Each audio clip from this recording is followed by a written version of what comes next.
Testing 1 2 testing.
We're going to start in 30 seconds, trustees.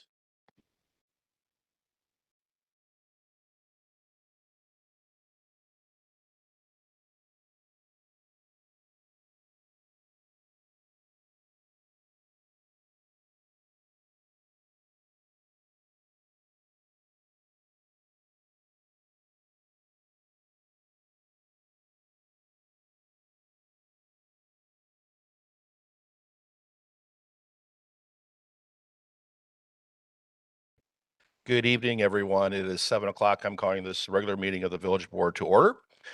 This meeting has been given public notice in accordance with section 19.83 and 19.84 Wisconsin statutes in such form that will apprise the general public and news media of such a matter that is intended for consideration and action. Roll call is showing that all trustees are present. Now please join me in standing for the Pledge of Allegiance and a moment of silence. Pledge allegiance to the flag of the United States of America, to the republic which stands one nation under God, so justice for all. Thank you. We are now on to item 4, President's Report. Good evening, everyone. I'd like to share what has been going on since my last President's Report update of last week. This past week was a busy one. Thank you to all that came out to Latitudes Cafe on October 29th from 8 a.m. to 10 a.m. We heard from many of our constituents and had a great conversations that will move Germantown forward. Thank you to trustees Baum, Warren, and Jan Miller for being in attendance as well. In the near future, we'll be holding more listening sessions, so stay tuned. On October 30th, we conducted 3 interviews with firms that want to be our next financial advisor for the village. The committee that participated in the interviews did make a recommendation, and that will go to the General Government and Finance Committee for consideration at their next meeting. Special thanks to staff and trustee Jan Miller for participating. Also on October 30th, as part of the Celebrate Germantown or Explore Germantown or whatever name they come up with initiative, we shot a short video at Appleworks Winery. The short video will be reviewed at the upcoming Economic Development Commission meeting for appropriate next steps.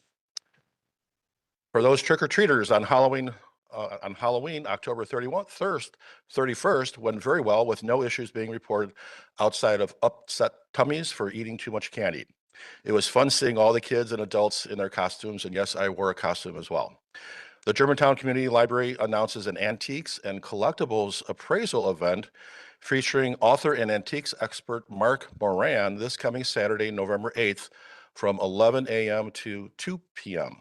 Moran was a guest expert on the PBS program Antiques Roadshow for 9 seasons and has been a contributing editor for Antique Trader magazine and is the co-author and author of more than 25 books on antiques and collectibles.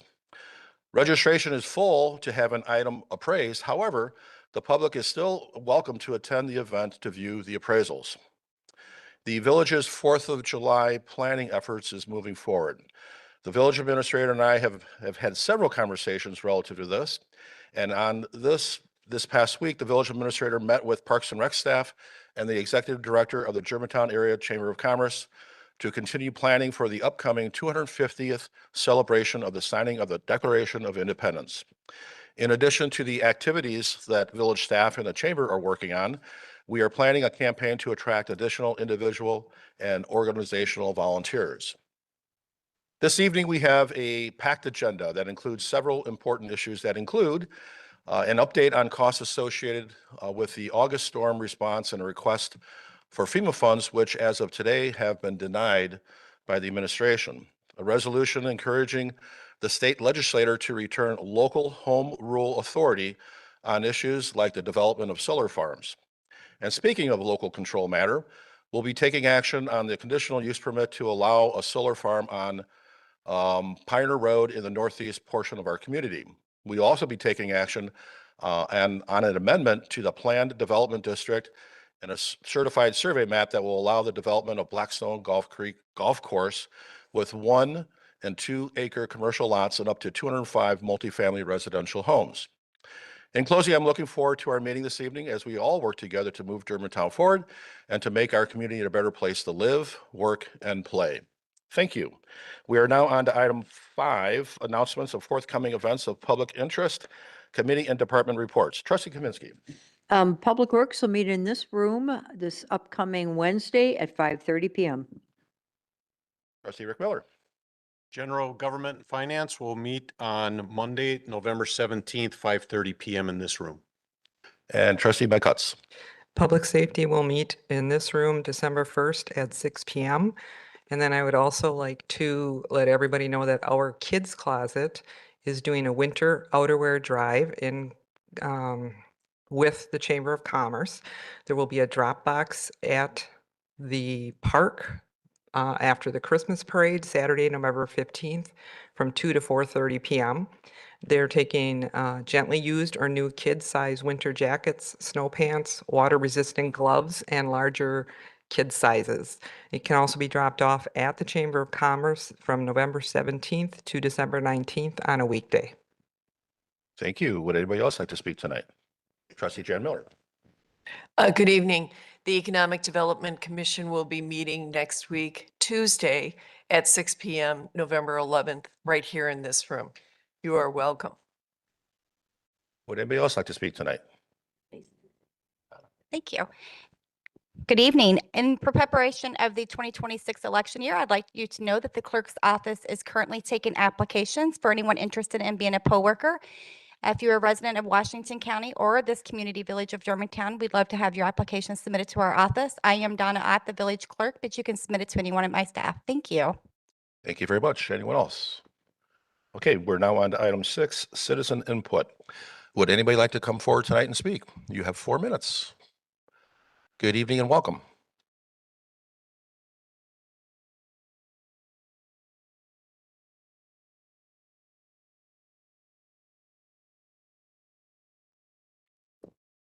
My name is Lynn Schauer Bednars. I'm going to talk about this One Energy, very easy, but I think that our representative here, our president, should be calling a state representative to see if we can change. You're going to have every farmer with land opening up for solar farms because there's big money in it. And then on to the one that a lot of people in this community, everybody has a right to ask for something with their property.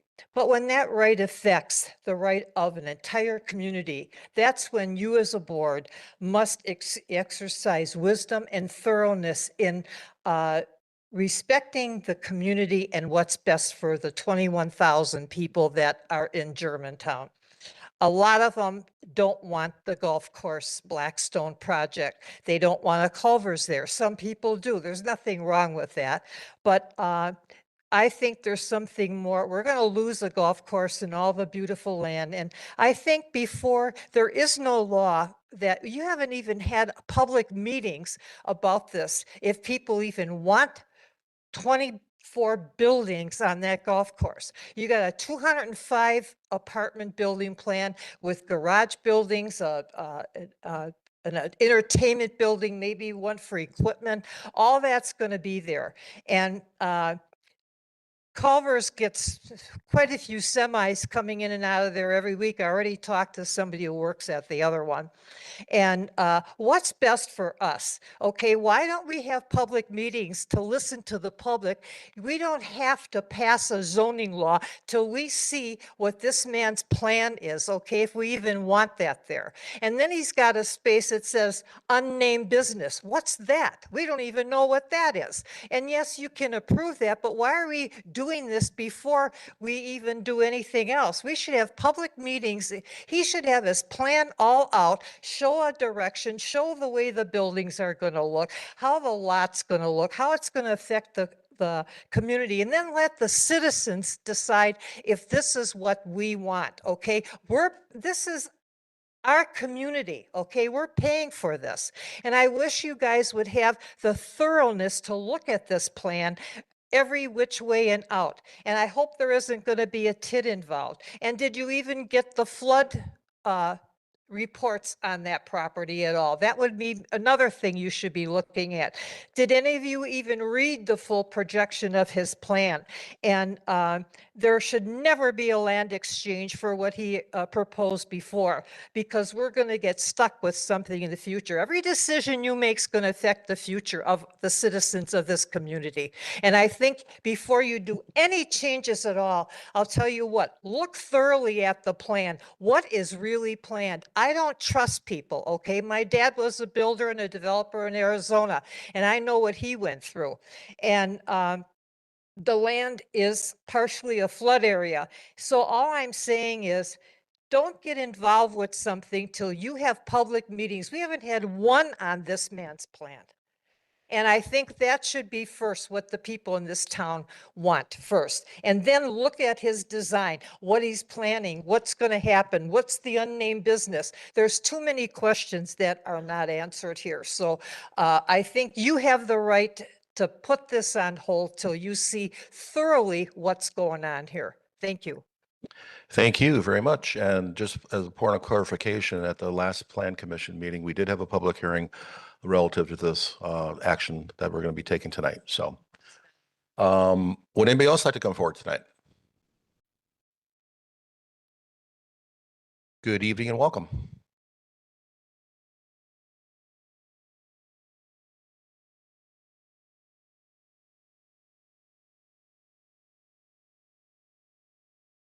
This baby on.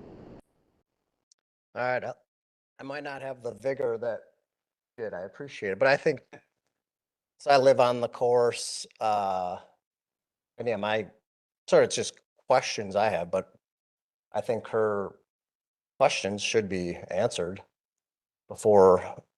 I don't know the full detail on everything, but it sounds like how we understand it is that it feels like there's plans and things that are going to go through, and then like you put these plans through and then it's processed and then you can like object, and that just like follow the normal process. Like, you have questions, let's answer these questions, get the land surveys and whatnot.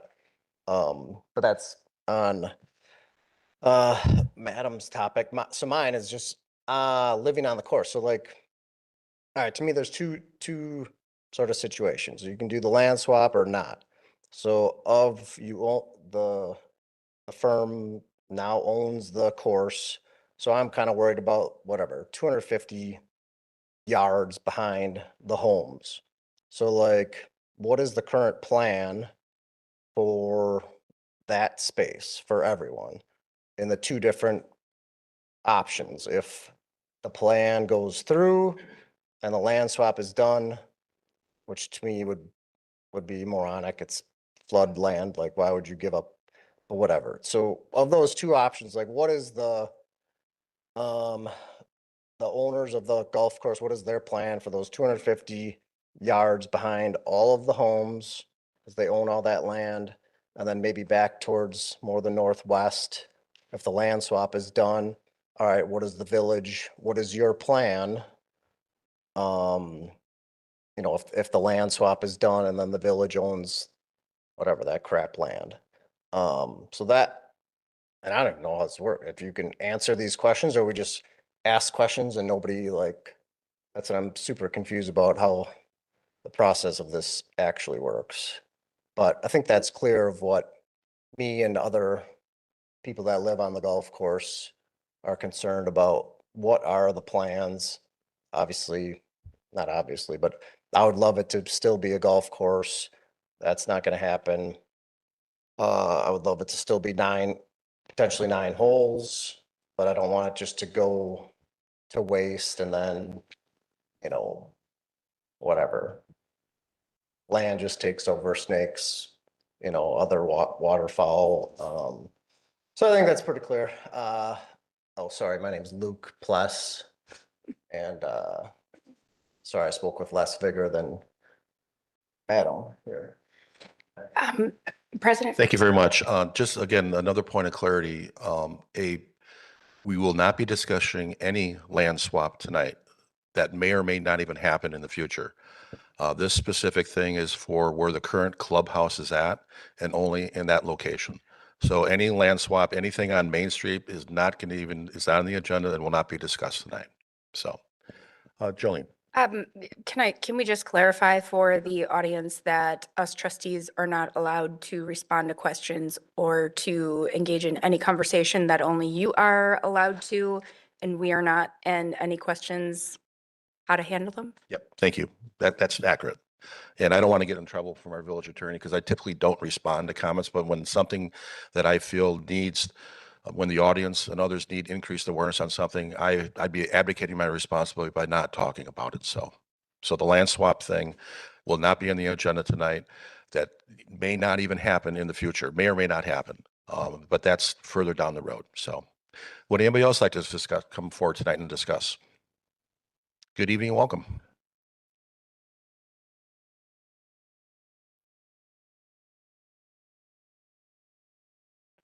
It's good. Yeah. Yeah, really, after. Anyway, my name is John Pendergast. I live at West 168 and 11475 El Camino Drive. That's here in Germantown in the Lake Park West condominium homes. And I am here to protest and ask that you reconsider approval of section 8.02 of the Germantown Municipal Code related to sidewalk, snow and ice removal, and any forthcoming official snow and ice removal map that forces Lake Park West to shovel the sidewalk in the future on Western Avenue adjacent to and behind our property. Currently, that's a 0.7 mile stretch of sidewalk on Western Avenue between Mequon Road and Main Street. It's being done by the village now. I know that nothing's going to change this winter, but it may change next winter.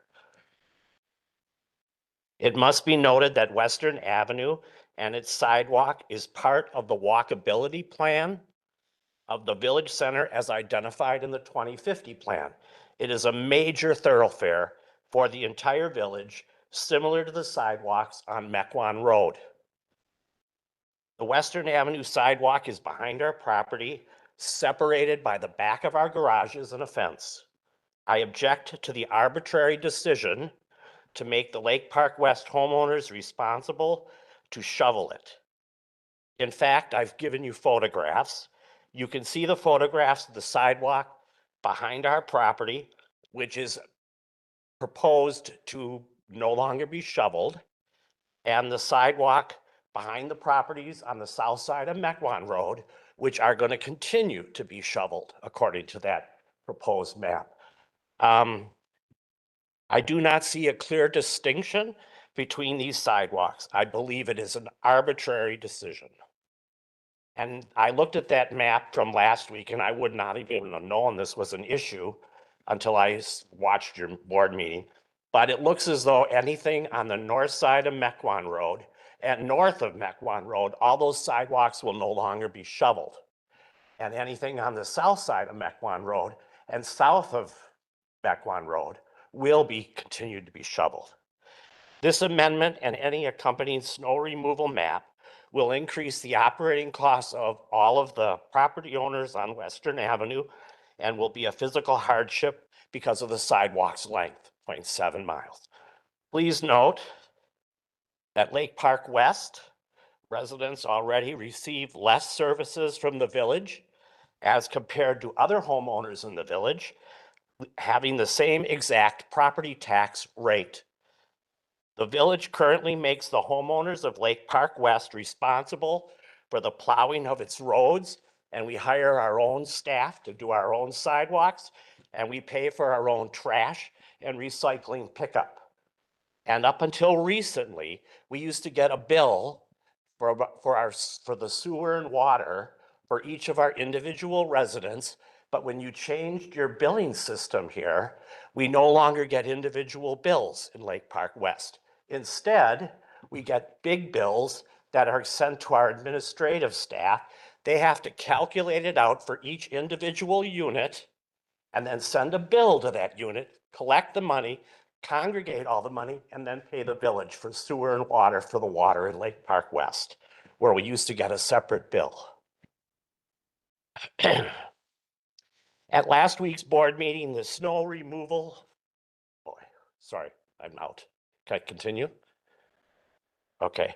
I'm worried about the budget because I was told that this change is due to personnel issues and the cost of maintaining capital equipment and repair of capital equipment. And I think that that should be budgeted for in a more proactive manner so that this doesn't happen again. Does anyone have any questions for me? Nope. Okay. Thank you very much. Thank you for your time. Would anybody else like to come forward tonight and speak?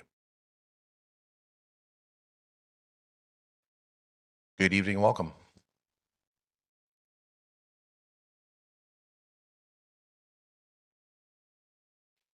My name is Robert Overmeyer. I am the landowner where the Line Kiln Solar Farm is currently projected to go.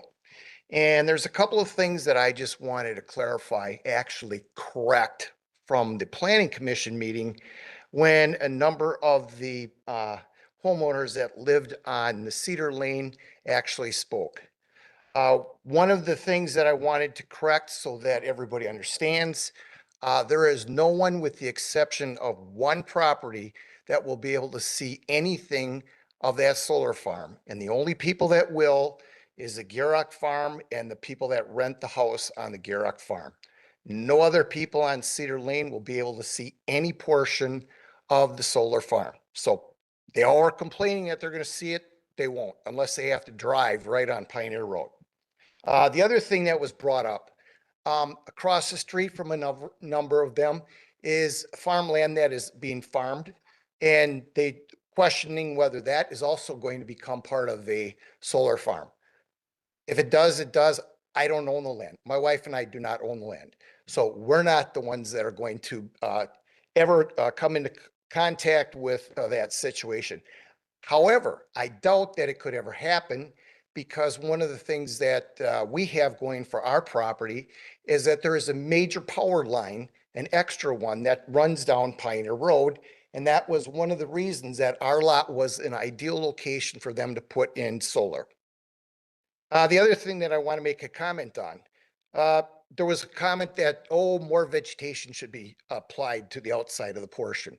Well, the only two sections that don't have vegetation are the side that is directly to our house and the side that is completely along the growth garden center land, neither of which should ever get it. There's no need for it. No one will ever see it. Again, there's no visuals ability for people to see any of that. So vegetation there does not make any sense at all. The last thing that I want to bring up, and it may be a little contentious, every one of you takes an oath of office when you go in to become part of this village. And part of that oath of office says you are supposed to follow the laws of the United States and the state of Wisconsin.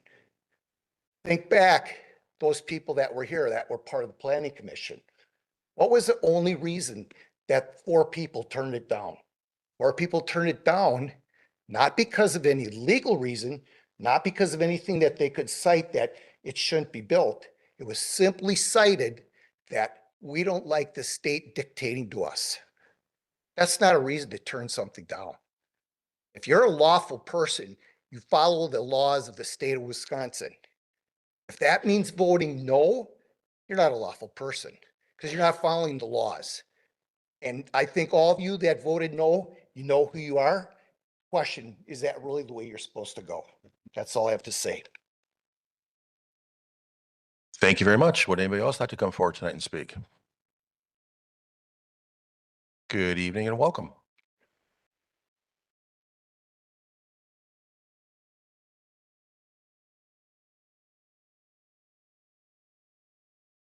Hello, my name is Gary Conop. I live at N117W17815 Augusta Court. That's in the Blackstone Creek subdivision. And the reason I wanted to speak tonight was I urged the village board to do their due diligence on vetting this project with Mr. Sedgwick. As a resident of Blackstone Creek, We're still living with some of the shortcomings of that subdivision. Our streets cannot be plowed by the village because apparently they were not built to the village standards. So we have to pay the village through our taxes for snow plowing, and we have to pay separately for snow plowing. We also pay separately for our garbage pickup. Not sure why, because the same waste management trucks come to our subdivision every Friday to pick up our garbage. And I think Trustee Cutts and maybe Trustee Baum were kind of questioning why we're doing that and may help us with that. But I urge the board to really vet this project with Mr. Sedgwick, because that subdivision went through several changes and it fell through several times. And I want to make sure that he has the finances to complete this project as the village wants it completed. Thank you. Thank you very much. Would anybody else like to come forward tonight and speak? Good evening and welcome.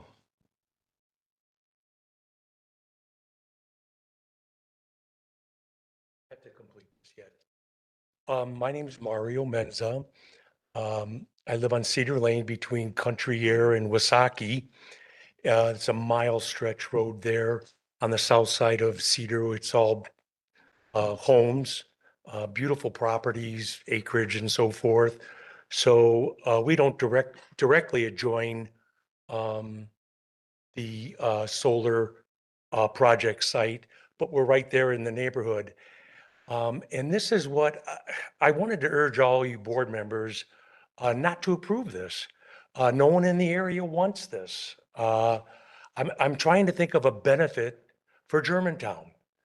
I mean, I heard you're going to get $17,000 a year, big deal. And if our country was really in need of energy, I'd be all for it. But with what's happening with energy being opened up and using the energy that we have, probably a 250-year supply, not even counting the new nuclear that's going to be going online and powering, powering cities, powering AI like we never thought before. We're not going to see these giant skyscrapers in the sky anymore. They're going to be less than the size of this room. They're already building them. GE is already building them. So when it comes to the amount of energy that we need, I think we have that covered. We don't need another solar farm in Germantown. I just can't see the value of it, to tell you the truth. Instead, right now on that property, I go by there all the time and I see deer on the property. I see sandhill cranes, fox, coyote. They run across the field into that direction. I apologize for not being up on what environmental studies were done. But I thought the Butler Gardner, I thought that was his home, the snake and the monarch migration. I haven't heard anyone talk about the environmental studies, but it's certainly going to change that aspect as a thoroughfare for the four-legged animals that come through the property. Many times I've watched coyote chasing deer right that direction because I look north of that. And then, I always thought to myself, I'm not against a solar farm right there. I don't know if it's the best spot. I wish, and I know it's easy to say, I wish this gentleman could sell his property and buy a piece of property where no one, in the middle of nowhere where it should be, or on top of buildings. But the need for solar power in our country right now is not necessary. And one of the things that I'm concerned with is in a short time, those panels are going to be obsolete. What are they going to replace them with? They're not going to be the same panels 15, 20 years from now. Are there going to be liquids in them? Is there going to be something in there to make catching the sun's ray even better? Are we going to have a problem with anything leaking out into the groundwater? I mean, there's an aquifer, 400 feet, 400 to 700 feet below our properties that are feeding all these wells? I don't think that's a good idea.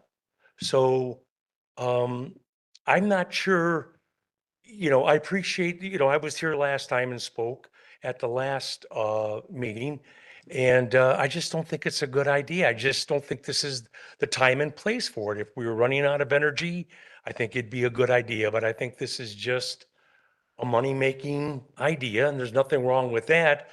But instead of energy, I think we need food.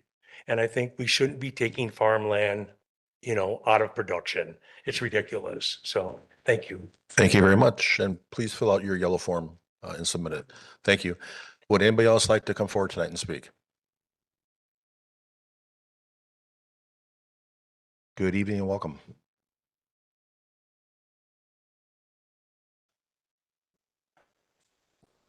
Orders Obermeyer Farm, Joel Garrett. Sir, do you have a yellow form? What? Do you have a yellow form? No, I didn't fill one out. Okay, please do so. Thank you. Okay. Thank you. And please state your name and your address, okay? Thank you. Joel Garrett. The farm is North 140, West 1306, East Cedar Lane, and we border the farm. And I'm kind of worried. I've been friends with the neighbors across the road that are in Jackson, and all the water that they get that new house, and they're not gonna build a pond or something to hold the water back or whatever. They just flood every year from it comes right down. And they were telling me, I brought up about the buyout the last time, and I talked with them, and now they call it a friendly neighbor check they got. So to me, a friendly neighbor check is still a buyout, and I'm just totally against that. And nope, that's one of the reasons I came up here again. And I got a lot of hunters that go on the land there that hunt by me. What happens if one of the shells hit them solar panels? Who's gonna be liable for that? So I don't know, what's gonna happen. Yeah. And that's about all I have to say right now, but I'm against it. All right. Thank you very much. Would anybody else like to speak tonight? Good evening and welcome.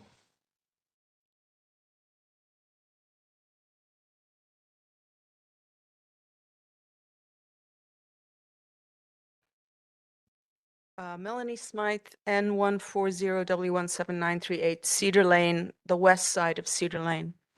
So I'm glad to see that the village has got some language in there objecting to the state's overreach in development matters.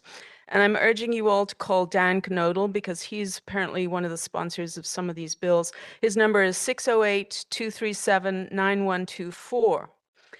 So I'll give you a taste of what some of these overreachy development issues are. The one bill wants to basically force anyone to be able to put in accessory dwelling units on their properties. Another one is for delaying the update of the code, which I actually don't object to because newer codes tend to make things more expensive.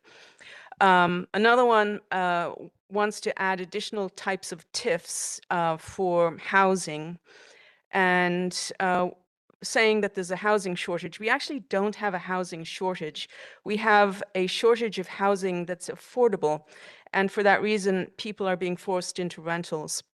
Another one is quite complicated. It's got several things going on. It's increasing the density. It's speeding up the process for developers with less oversight. It limits local control and is definitely more pro-developer. In fact, a number of these remove the local municipality's ability to say no, and that's just not right. Let's see, another one. Okay. The one where the rezoning request language is particularly troubling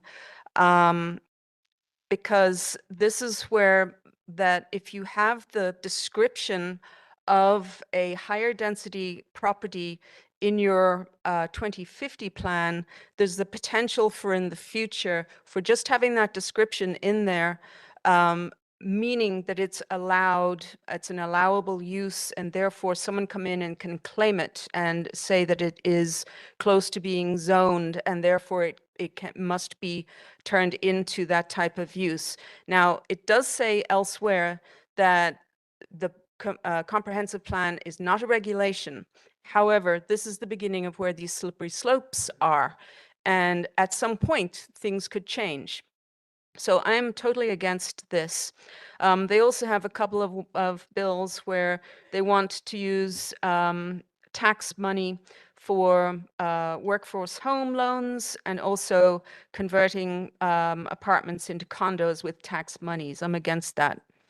For the same reason, I'm against the way in which the state allows solar companies to come in and install these industrial installations of solar panels. It's just when the municipality has no say in the matter, it is tyrannical. It's just not right. So I'm going to switch gears now and go to the Blackstone PDD. Generally, it seems to be okay, except it needs to be made very clear that any cost of roadwork and utilities are by the developer, that all snow removal and all services normally should be handled by the company that manages it. And then it does say in there that the land swap is TBD, which is fine. But I do think that the phase 3 language should be taken out, because that's a controversial matter with the public path to the private roads or the Blackstone condos to the west. So I think there's a problem with that. I'm generally not against culvers, but the main question that I have about this Blackstone PDD is the culvers the right solution for this area of the village, since we haven't really done any master planning of the village center district. So we don't know. Thanks. Thank you very much. Would anybody else like to come forward tonight and speak? Good evening and welcome.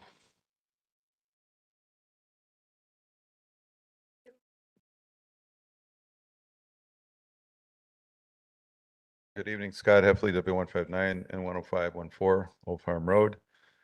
I think there was enough comments about the snow and ice removal. I'll leave that off to the side. When I sat here in the meeting, I don't know if it was a meeting ago or 2 meetings ago, where I heard that we accrued $500,000 worth of village expenses, village time to take care of the flood. I reached out to Dan Knodel and I got an answer back from him. And he introduced something in the Senate along with another co-partner on a bill. He's an assemblyman and senator, called the Wiser Bill, which is going to hopefully get through the legislature and have a disaster relief plan to take care of the people that were disenfranchised, including villages and municipalities. So it's working its way through. We could use that because $500,000 coming out of our general fund is not going to be pretty with a budget that's not pretty. So that's good. And he stays in touch with me. So. And you guys will probably hear from him too.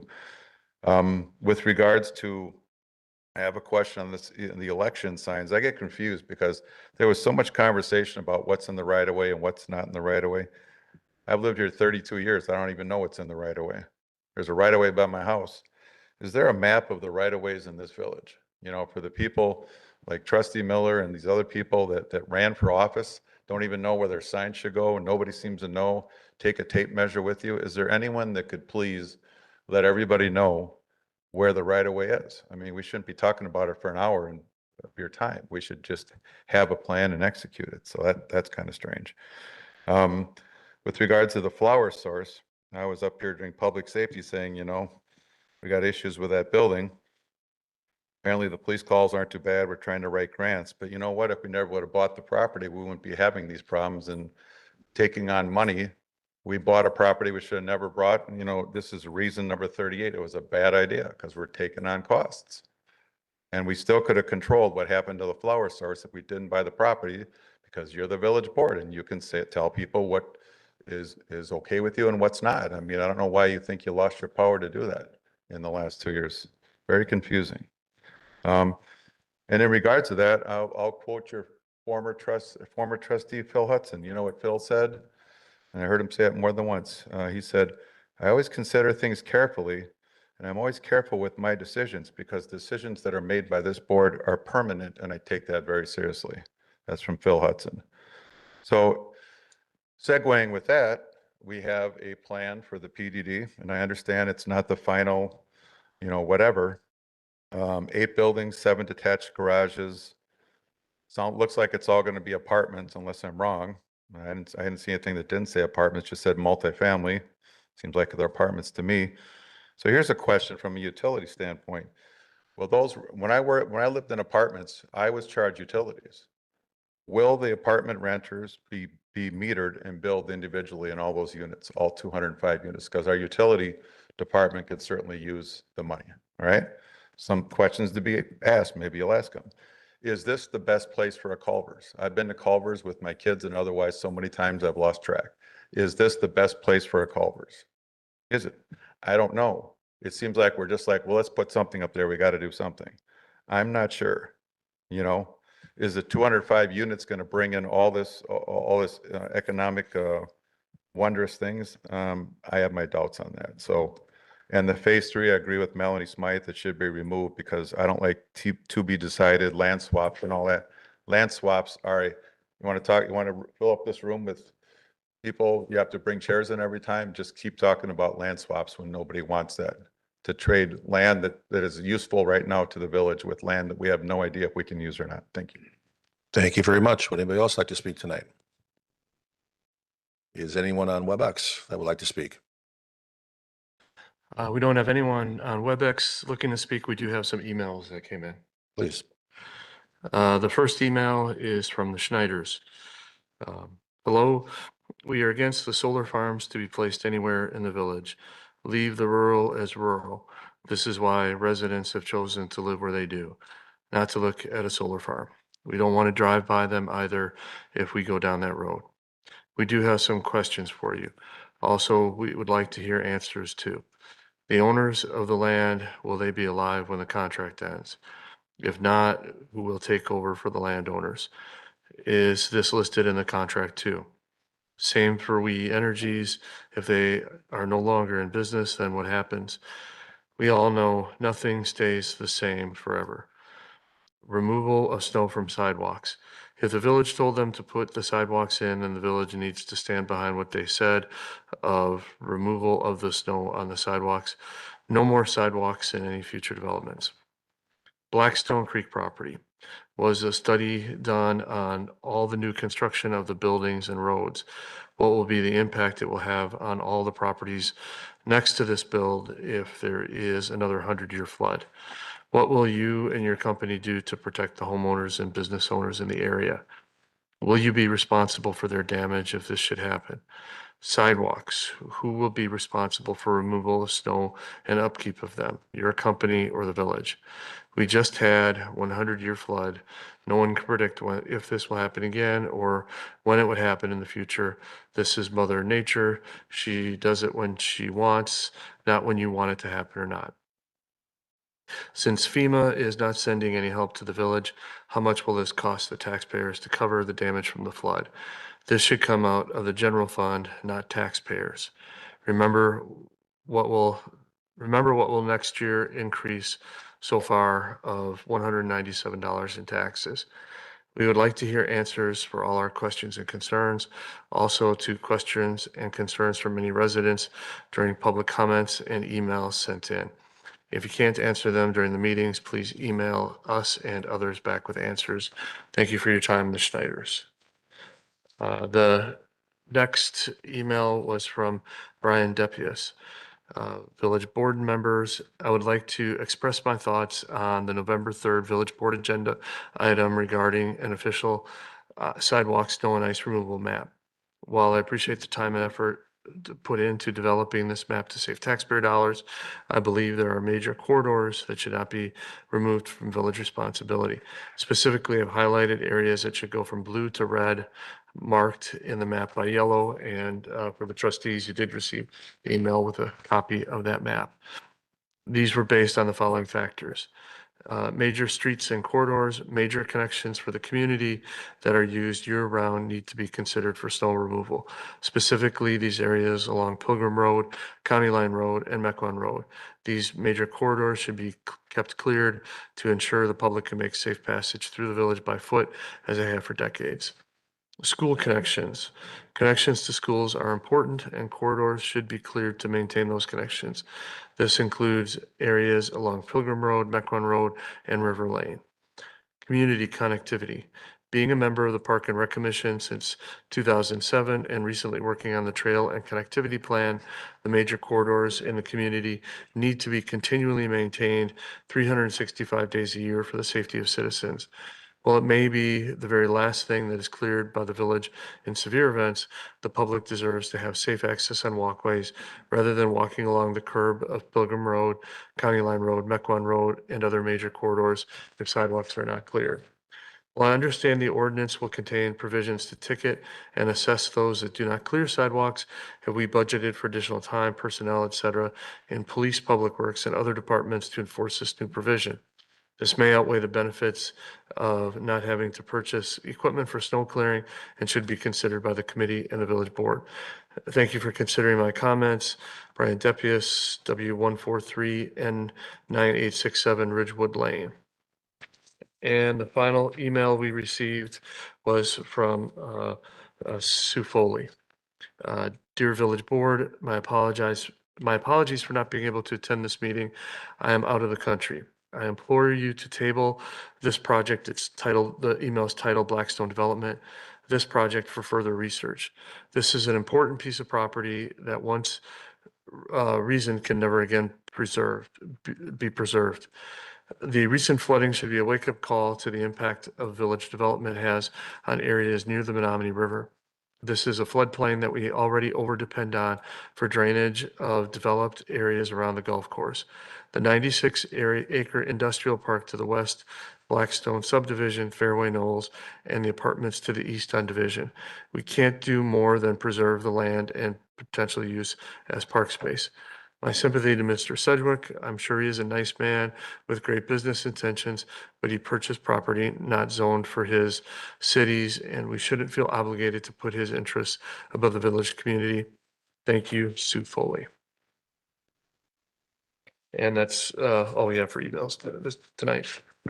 Okay, anyone else in the room? Okay, moving on to item 7, item A, minutes, approval of the October 27, 2025 minutes. Entertain a motion. And also we more than likely will brought, and also a resolution to revise the Village of Germantown fee schedule relating to the clerk's department. Motion to approve consent agenda. Second. Dave Baum, second. Do we have discussion? Seeing none, all those in favor, please say aye. Aye. Any opposed? That motion carries. Moving on to item 8, unfinished business. Item A, potential reconsideration of an ordinance to amend section 8.02 of the Germantown Municipal Code related to sidewalk, snow, and ice removal. Minister Krecklow. Okay, Brian.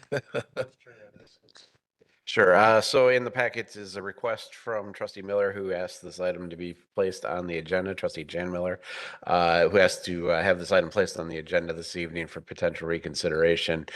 She's indicated that she desires to change her vote. Just as a reminder to everybody how that works, is that first you would have a motion to do the reconsideration.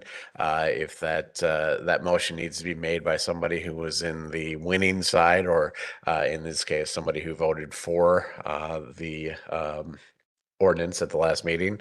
And then you would vote on that, and assuming that the vote is positive, then effectively the item is before you, just in the same position, just without the vote. So in other words, there's a motion to approve the ordinance just as it was before, and then you can do with it as you wish. You can modify it, table it, vote on it, whatever you want, just like a normal motion at that point. Thank you. I'll entertain a motion. I think, Jan, you can make a motion. I'll make a motion to reconsider the from November 3rd Village Board meeting. And I'll second that. Thank you. For discussion. Discussion. Trustee Jan Miller. Yes. So I'm respectfully requesting to change my vote from October 27th meeting. It was the new business item ordinance to amend the section of 8.02 Germantown Municipal Code related to sidewalk, snow, and ice removal. I have been approached by many residents that are not mostly happy with any of the maps that have been presented to date. And I feel that there's a better way to do it. And I'd like to change my vote from yes to no. Further discussion? Seeing none, all those in favor of trustee, go ahead. I guess I need clarification. So what are we voting on? Just to bring this back or the actual vote? Correct. The initial vote is to just whether or not you're going to reconsider the vote from the last meeting. Thank you. I thought we were voting on to allow Jan Miller to change her vote. Right. And then if that passes, it's open. Nope. The only way you can change a vote would be to reconsider the item as presented. You can't just change the vote. You can't, once it's been announced by the board, that's the official action of the board. So the only way to undo that would be to reconsider the vote and then to re-vote effectively. Got it. Further discussion? I'll just say that there's, I've heard from some constituents too on the sidewalks as well. And again, this would take effect a year from now, and a lot can happen in a year. I know we took action at the 2 COW meetings that we had, the committee of whole meetings on the budget, and we took monies out of the budget that would support additional snow removal, which warrants the new maps that are coming out. But again, all I can say is that a lot can happen in a year. So further comments, discussion? Seeing none, all those in favor, please say aye. Aye. Aye. Opposed? Aye. This is just on a reconsideration. Correct. So those of your hands up are opposed to the reconsideration. Have Warren? Just for the record.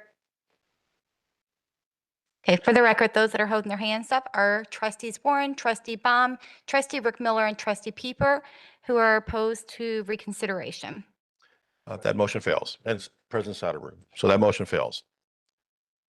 And again, the motion stands. Again, a lot can happen at when's their next budget meeting? 17. November 17th. So I'm sure there'll be some discussion at that meeting because there's a lot of moving parts on this. And if monies do come out of one bucket to another bucket for snow removal equipment and labor, further discussion is warranted. So, but again, this won't take effect until a year from now. So moving on to item, we have no public hearings. Item 10, new business. Item A, recreation budget amendment. Administrator Kreklow. Actually, our finance director is going to come up and make a few brief comments. Good evening. This item was before GGF at the last GGF meeting. The Recreation Department has done a fantastic job exceeding the revenue projections for 2025. As part of that, they are coming up on their budget authority on the expenses with about a month and a half still to go. So they're looking to increase the budgeted revenue to offset the increased budgeted expenses for 2025. I'll move approval of the recreation budget amendment. as Second. Presented. Do we have discussion? Yeah, I do.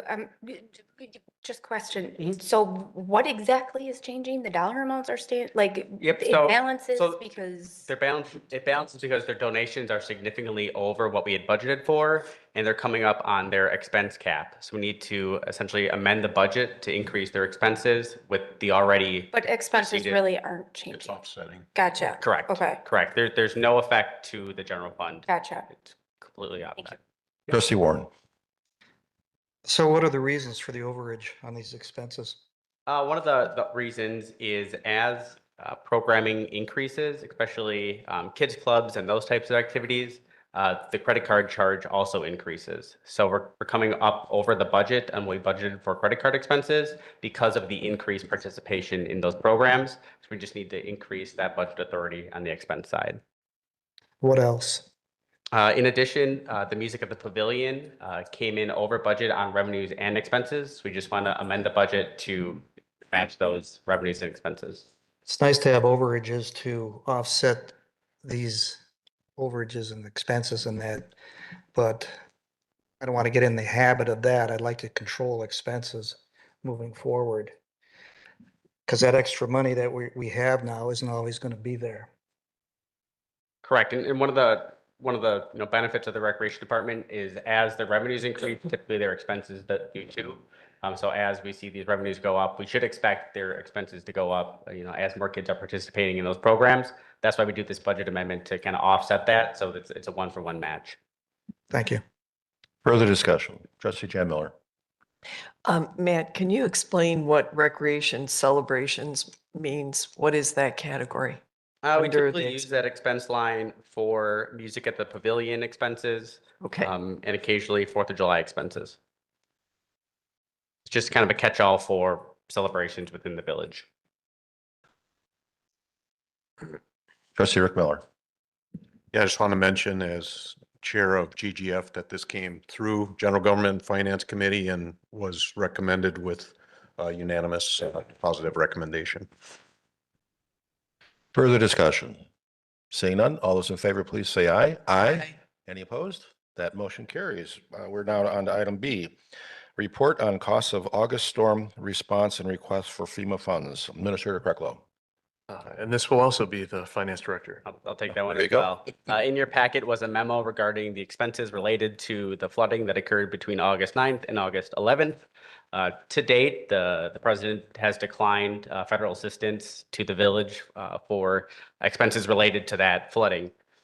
That being said, it is possible that the state of Wisconsin will authorize funding through their Wisconsin Disaster Fund for categories A through C, which is listed in the memo, which total roughly $250,000. The remaining funds of the $467,000 spent would either come from fund balance, which would reduce our unassigned fund balance from 5.1 million to roughly 4.9 million, or 22% of general fund expenditures. The village also has the ability to levy for unreimbursed expenses. That does not have to be done this year, since we do not know if these funds will be reimbursed or not, but we could levy for them as part of the 2027 budget. In my memo, I projected the tax impact. So if the state of Wisconsin refunds or covers $250,000, we'll have to levy for the remaining, which will increase the levy by roughly 5.5 cents or $25 on the average homeowner. If the state does not reimburse any funds, the mill rate would go up by roughly 12 cents or would add roughly $54 to the average tax bill. That is not a decision that's going to be made tonight or likely this year, but it's something to consider for the village board. Hey, Matthew, I definitely wouldn't support increasing the levy, but I would support fund balance. But question on the 22%.2. What's the board goal on fund balance? The policy of the village board is to be between 15 and 25%. Okay, fund so balance. we're well within that. Correct. Got it. And I know we did talk to Representative Knodel at the listening session that we had last week, and he did mention what he's doing. And I do appreciate the speaker during public citizen comments on bringing that up, and we're well aware of that. I have reached out to Governor Evers' office to have a conversation on this. I'm still awaiting a return call, but hopefully we'll have some good news. But if not, we've got a potential path forward on this. So further discussion from the trustees. Okay, thank you. Thank you. We are now on to item B, item C, and ordinance to amend section 19.19 of the Germantown Municipal Code related to election campaign sign placement in the right-of-way. Administrator Krecklow. And we have our Public Works Director, Matt Bordwood, who has a few brief comments to explain this item to the board.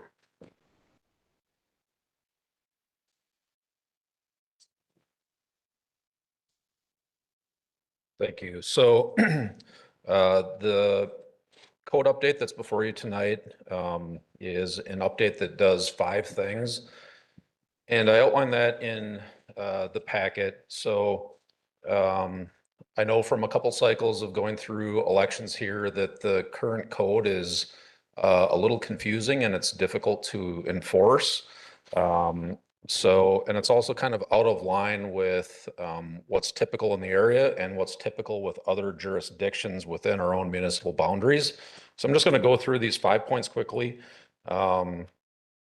It aligns the Germantown Code with the state of Wisconsin and with Washington County, who prohibit signs in the right of way. It aligns Germantown Code with the vast majority of other municipalities in our neighboring communities. It simplifies enforcement for staff. So by changing the code to have the signs outside of the right of way, we get through some of the nuances that exist with the current code. The current code says that you can actually have a sign in the right of way with the adjacent property owner's permission. For staff trying to investigate and potentially enforce that provision, it's very difficult to ascertain whether or not we have the adjacent property owner's permission. And that can take days or a week. The response time is, entirely up to the adjacent property owner. So this eliminates that step. The placing of the signs in the right-of-way is disruptive to village operations, so the right-of-way is typically designated for the maintenance of the road and the utilities. A very common thing that we come across is mowing operations, and having to mow around signs in the right-of-way is a difficulty for staff to deal with. And then lastly, and this applies mainly to the bigger signs, but removing the signs from the right of way does keep our sight lines and our vision triangles open in the right of way for motorists. So for those reasons, and then additionally, there have been several trustees that had voiced interest in making this change. We're bringing this forward tonight. Thank you. Entertain a motion for discussion. Second. Do we have Rick Miller, second? Do we have discussion? Trustee Warren.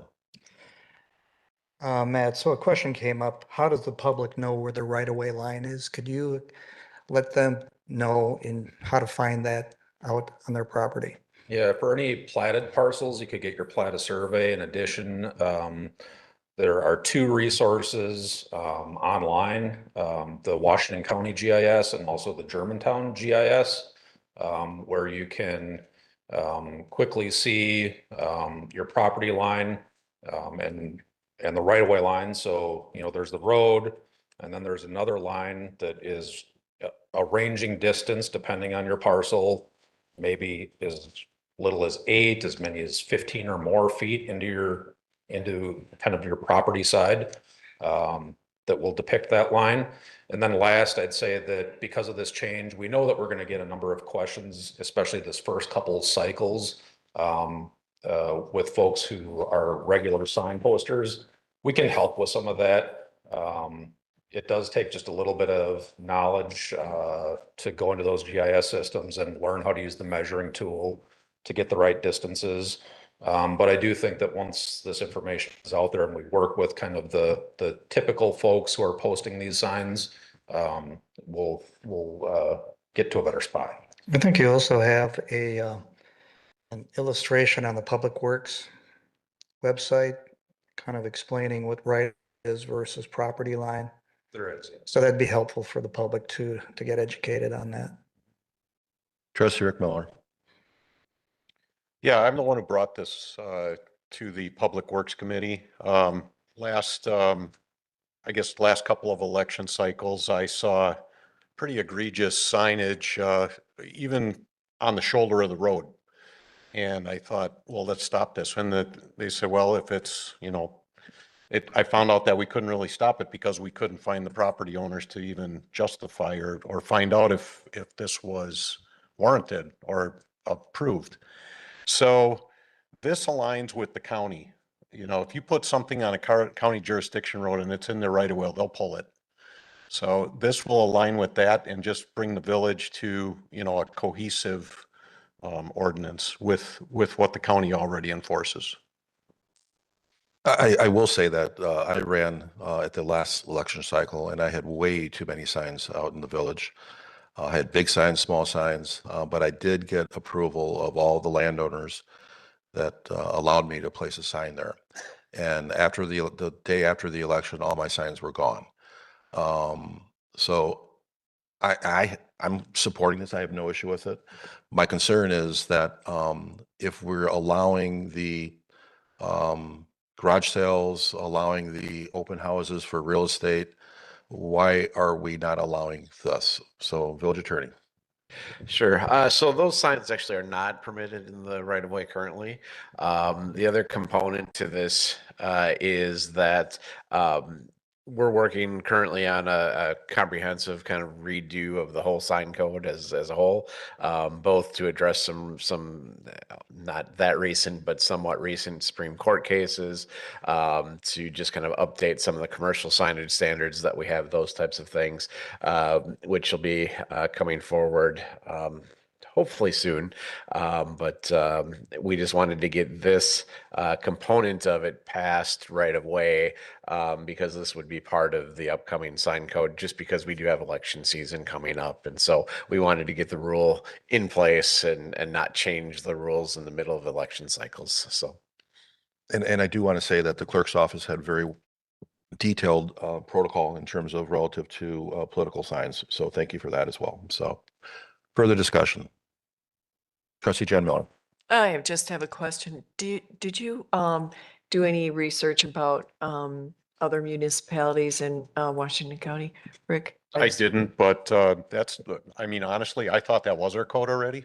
Oh. So every sign I put out for my last election was not in the right of way. And I Yeah, adhered to that. Not either. And I'm pretty sure that that's what most municipalities have. I did not research it though. I did do some research on that, and that is by far and away the most common approach that municipalities take. And the county and the state take the same approach in their right away. Sure. Thank you. Further discussion. Seeing none, all those in favor, please say aye. Aye. Aye. Any opposed? That motion carries. Moving on to item D, resolution encouraging the Wisconsin legislature to take action on pending bills related to local home rule authority and local control. Mr. Krecklow.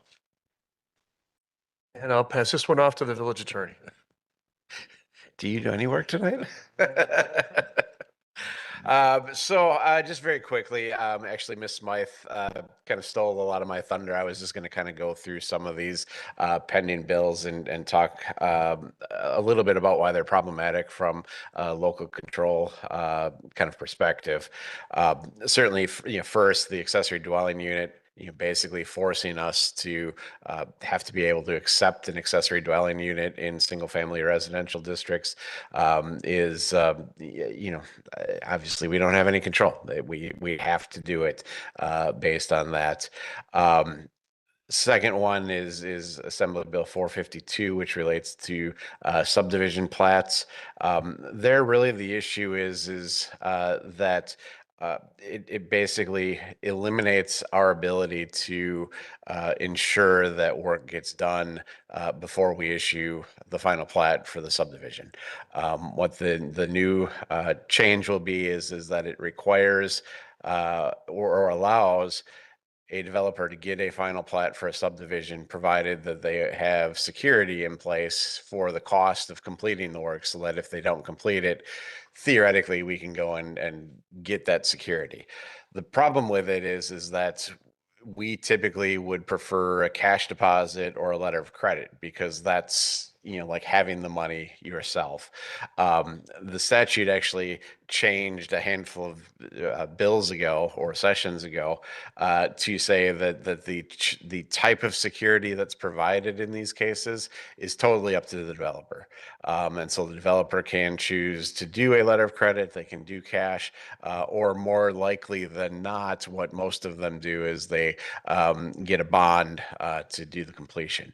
The problem from the village's perspective with a bond is that it's basically an insurance policy. And whenever you file a claim with your insurance carrier, you know how that goes. Your typical response typically is no, you have to fight with them. And so it's just not as good of a solution for local municipalities as it might be otherwise. Assembly Bill 452, which is the kind of convoluted one that Ms. Smythe talked about as it relates to comprehensive plans. The big piece there for me is that it requires us within our comprehensive plan to identify minimum and maximum densities in any residentially identified area.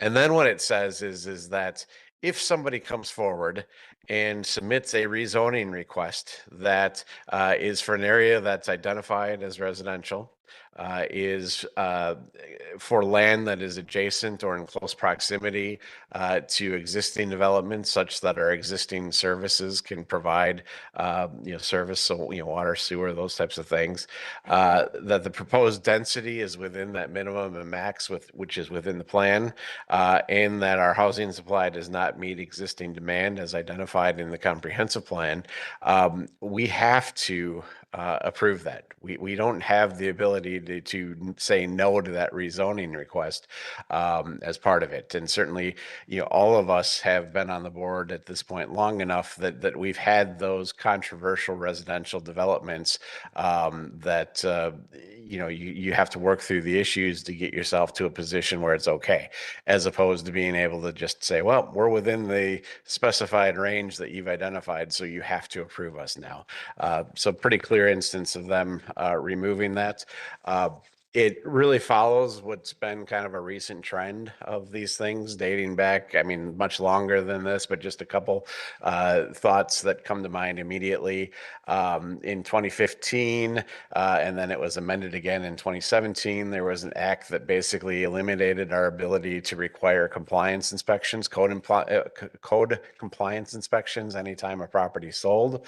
In 2017, also, there was a bill that actually in the packet this evening you see reference to from the attorney representing One Energy related to conditional uses and the standards of how we do those, basically putting the village in the position that really you have to approve a conditional use as long as they're willing to go along with the conditions.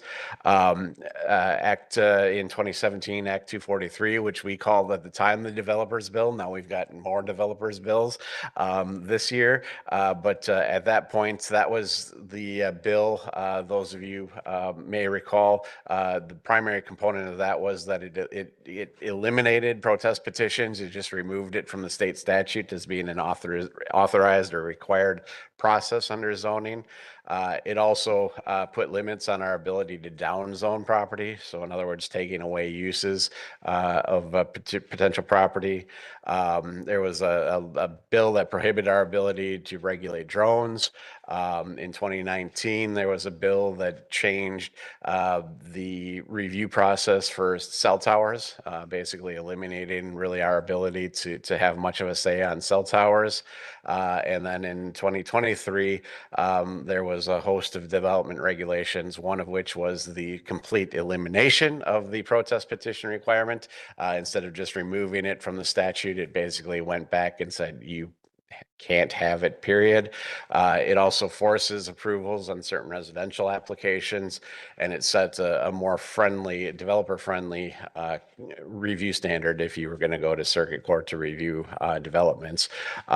So, it's just the history of the legislature recently kind of stepping in and saying that they think they know better than the local government. And the resolution is one way that this board can try to influence the consideration of the current bills that are potentially harmful to your ability to control development within the village. The resolution, also not covered in the discussion that we had, also does suggest that they support but amend the current bill that's out there that does give a little bit of local control back on some solar farm or wind energy proposals.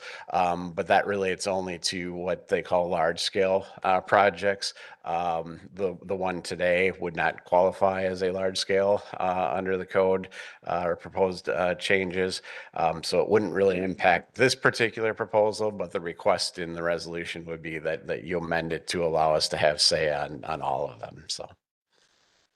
Thank you. Entertain a motion. I'll second. Do we have discussion? Trustee Warren. Are we aware of any other communities pursuing this tact? Not specifically. Doesn't mean that they're not, but I'm not aware of any. I look back at the ozone regulations. We're trying to fight the category that we're in now. And we combine with other communities to submit a joint resolution is probably not the right word, but I would think we could get more bang for the buck if we combined with other communities on this issue. I do think that that's probably generally true. One of the things that we'll do, it's not required under the resolution, but we'll certainly send a copy to the League of Wisconsin Municipalities as evidence of our distaste for the proposed legislation. Quite honestly, my problem with the league on these bills is that they've kind of taken the position that because they got a couple amendments that it's as good as it's going to get, so we're okay with it, which I just don't think is the appropriate response to these. I think the lobbyist folks at the league are kind of looking long-term at their relationships with the legislatures instead of, dealing with what's right for local communities is my personal opinion, but. Trustee Warren, what I will commit to send this up to the Washington County Executive. We have a chief elected officers meeting coming up, I believe now in middle of December. And I'll see if I could get this on the agenda for discussion. But someone's got to be the first, and I have no problem with the village of Germantown being the first to go down this path. And based on what I know, I think this will be a domino effect in Washington County. We'll get others to get on the bandwagon as well, because I'm a firm believer in local control. Yes, I did take an oath of office, and I'm fully aware of my constitutional requirements, and I will continue to support local control. So, further discussion. Trustee Jan Miller.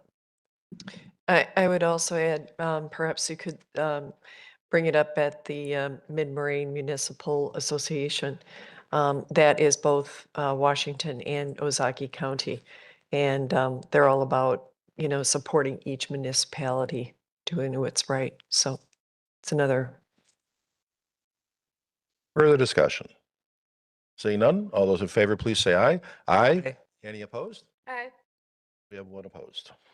We are now on to that motion carries. We are now on to item E, One Energy Development LLC, agent for Robert Overmeyer, property owner. Conditional use permit application for approximate 35 acres solar energy facility located at N144 W12531 Pioneer Road in the Rural Preservation District. Minister Crockett. And for this, I'm going to pass the microphone on to Jordan Yankee, our associate planner. All right, thank you. Thanks, Mr. President. Good evening. I have a brief overview on this CUP tonight from One Energy prior to turning it over to the applicant. As you mentioned, conditional use permit from One Energy on behalf of Robert Overmeyer for property located 12351 Pioneer Road, located at the corner of Wasaki and Pioneer Road, shown on screen. The property is zoned A1. A little bit about Lime Kiln, the new site solar proposal, 35-acre site of the 54-acre parcel. It is a solar energy conversion system, as you're aware, and it would produce an overall of 6 megawatts capacity capable of serving 1,400 households. Remaining property area is to be farmed per the applicant and owner, Mr. Overmeyer. As I mentioned, this is the technical term for it in the ordinance, is a solar energy conversion system consistent with and only to the extent allowed under Wisconsin statute. And the applicant did provide a prior exhibit before the newest exhibit talking towards the conditional use standards in terms of their application. There were associated site plan improvements presented at the Plan Commission. I provided an update in the packet that site plan was denied, but on screen and in the packet are a list of site and land use summaries and improvement summaries for the site. Proposed site plan here showing the 35-acre rough area with the solar modules, the vegetative screening proposed along the north side between Pioneer Road and the modules, and then obviously the properties to the south and west. So solar energy conversion systems is a conditional use as mentioned. Proposed use is supported by the 2050 comp plan in the Rural Preservation District. I'll let attorneys tonight speak on the Wisconsin statute a bit more, but we did include the governing statutes in the packet and on screen here. There was a public works memo from the village engineer with standard conditions to address and also final acceptance of the landscape screening plan or whatever vegetative screening would be proposed ultimately would be subject to his final acceptance. So as you're probably aware, October 13th, public hearing on this. Plan Commission did review it, obviously with abundance of discussion and Q&A. Recommendation on the site plan, which doesn't come forward to village board, was recommended to deny that, and the recommendation on the CUP was a recommendation of denial, which is before you tonight. There were 4 conditions added that were noted in the packet and the draft CUP ordinance 7 through 10 for discussion if needed. So with that, the recommendation before you from the Plan Commission was to deny the CUP request for the approximate 35-acre solar farm for the location off of Pioneer Road, subject to the 10 conditions presented in the draft CUP. Mr. President, I can take some questions, or we could turn it over to the applicant. They're prepared to do Q&A, present at your direction. Great. Questions for Jordan? Trustee Warren. Plan Commission. It wasn't unanimous. That's correct, Trustee Warren. It was 4-2. Okay, just to make that clear. On both the site plan and the CUP. Thank you. Further questions for Jordan before we bring the applicant up? Okay, we can have the applicant come up. Good evening and welcome.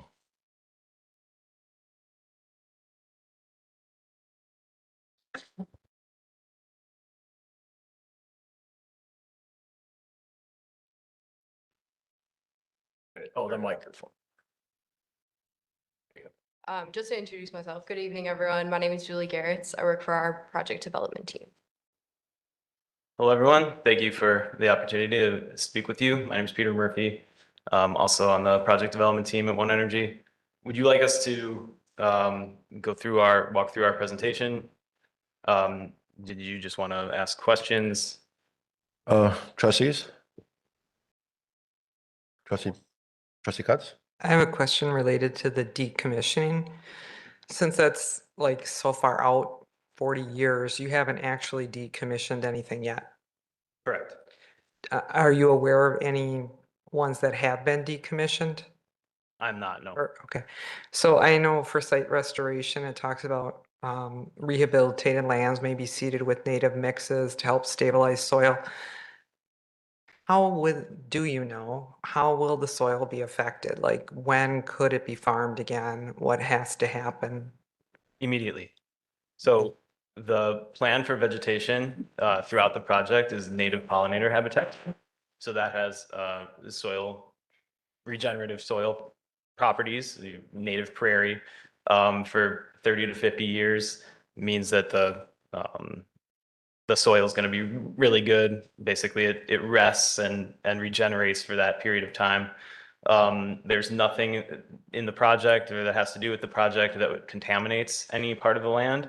It's steel I-beams directly driven into the ground, aggregate, that is gravel driveway, and native pollinator habitat. Okay. Wood posts for the fence. So there's wood in the ground as well. Okay. And I don't like the state telling us what to do either, but we really don't have a choice. So I guess I don't even understand why this is before us to vote, because we can't say no. So I would prefer not to have it, but I will vote yes when it comes time to vote. Further discussion or further questions for the applicant? Trustee Baum. Question for Attorney Sajak. Anything changed from the last time? The same rules apply? Largely the same rules apply. There is a slight difference from the last one in that we did change the code to make these a conditional use, as opposed to previous, where it was just a permitted use. And I guess this kind of answers Trustee Cutt's question as well of, what is your role with respect to that? Certainly with a conditional use, you're able to impose conditions that are kind of directly related to the needs of the site.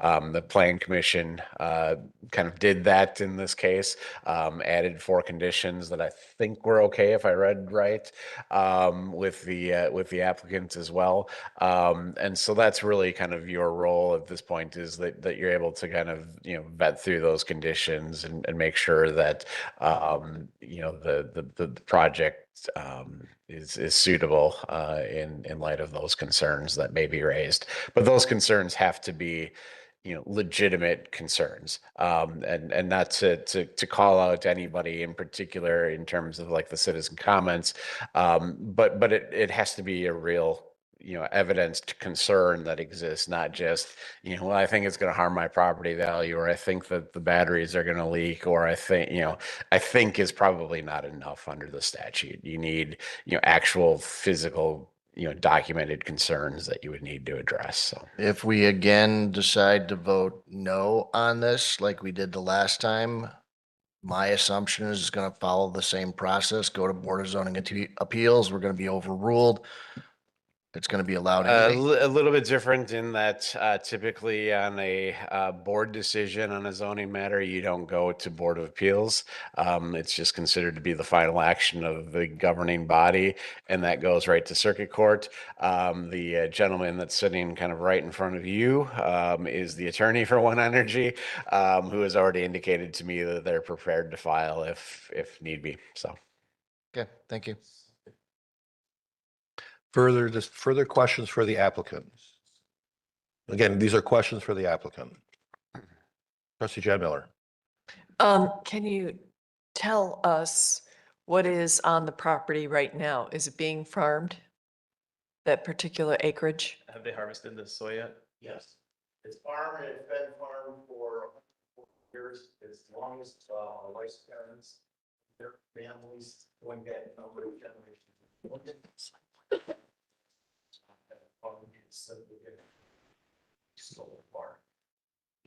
And what might be the crop?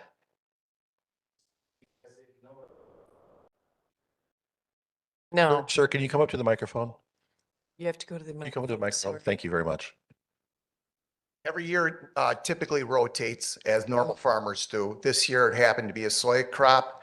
Once the solar goes in, it's going to be pollinator grasses. We are actually going to be working with the beef company that is located just south of where we are. We are going to be putting in a number of bee colonies based on what they tell us would be an appropriate amount for the number of acres that are going to be put into the solar. And that's the secondary use. We were hoping to be able to get sheep grazing in addition to it to manage the grasslands, but We Energies is frowned against that. So it's strictly going to be bees. Further questions for the applicant? Trustee Pieper. If you could come back, please. Why did they frown upon the sheep? Yeah,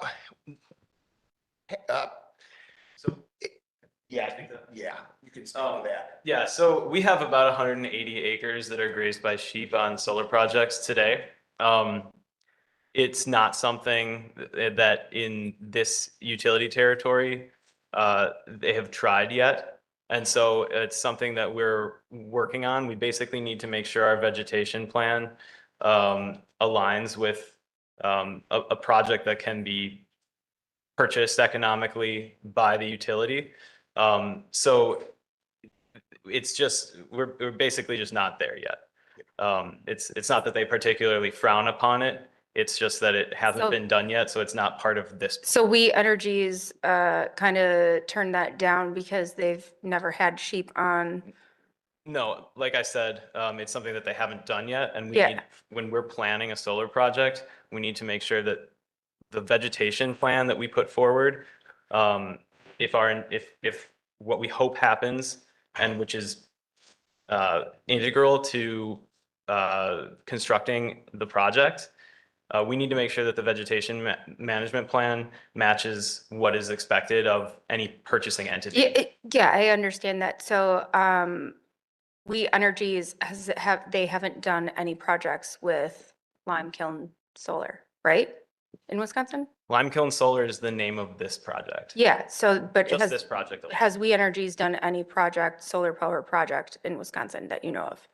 Yes, we constructed 8 projects in We Energies WPS territory Okay. this summer. So nobody's just put sheep on any of the properties yet Correct, in We Energies and WPS. in territory. Wisconsin with We Energy? No, just Outside of our state, have they put sheep? Yes, Like- we have about 180 acres in Wisconsin and a little bit in Minnesota, a little bit in Iowa that's grazed by sheep. So we have numerous projects in Wisconsin that are grazed by sheep with other utilities. Okay, so it's not not- completely rolled out. We're just not there yet. Correct, yeah. Gotcha. And I've actually lined up a sheep farmer, that's a local sheep farmer, that would be interested in doing it if it's approved. Yeah, goats tend to chew and jump and yeah, it's not a. Further questions for the applicant? Trustee Warren. Jordan, would you read the 4 conditions that came out of the Plan Commission? Sure. All right, so first condition, applicant shall submit formal landscape plan that evaluates existing landscaping around the project area and provides for year-round screening around the entire solar farm. Second one, applicant shall be limited to spot spraying instead of widespread broadcast spraying of herbicides to manage vegetation on site. Third one, applicant shall add the village as an insured party on their pollution liability insurance policy. And the final one was the use of lithium batteries on site as part of the solar facility's operation shall be prohibited. All this is acceptable to the applicant? Yes. Thank you. Come to the microphone, please. And please introduce yourself. Didn't mean to jump ahead, but my name is David Shea and I'm the attorney for One Energy with respect to the Lime Kiln Solar Project. With respect to that particular condition, we do have a little bit of a caveat. The way that it's worded suggests that we would have to install vegetative barrier around the entire project. And right now, all but the north facing portion, if we were to square it, there's natural vegetative and topographical barriers right now. So we wouldn't want to be in a position where we'd have to duplicatively construct what already exists. So with that understanding, we would agree to all those conditions as well, in addition to the 6 that were in the packet. Well, that's why I was asking, because I thought there was a difference in agreement on that landscaping. Coming out of the Plan Commission meeting, I thought we required screening around the entire site. Yeah, I think the intent and the way I took it was for them to do an evaluation of the existing landscaping around the entire project area, and then pending what that existing landscaping is, there may be additional screening around the entire project area pending what that evaluation determines.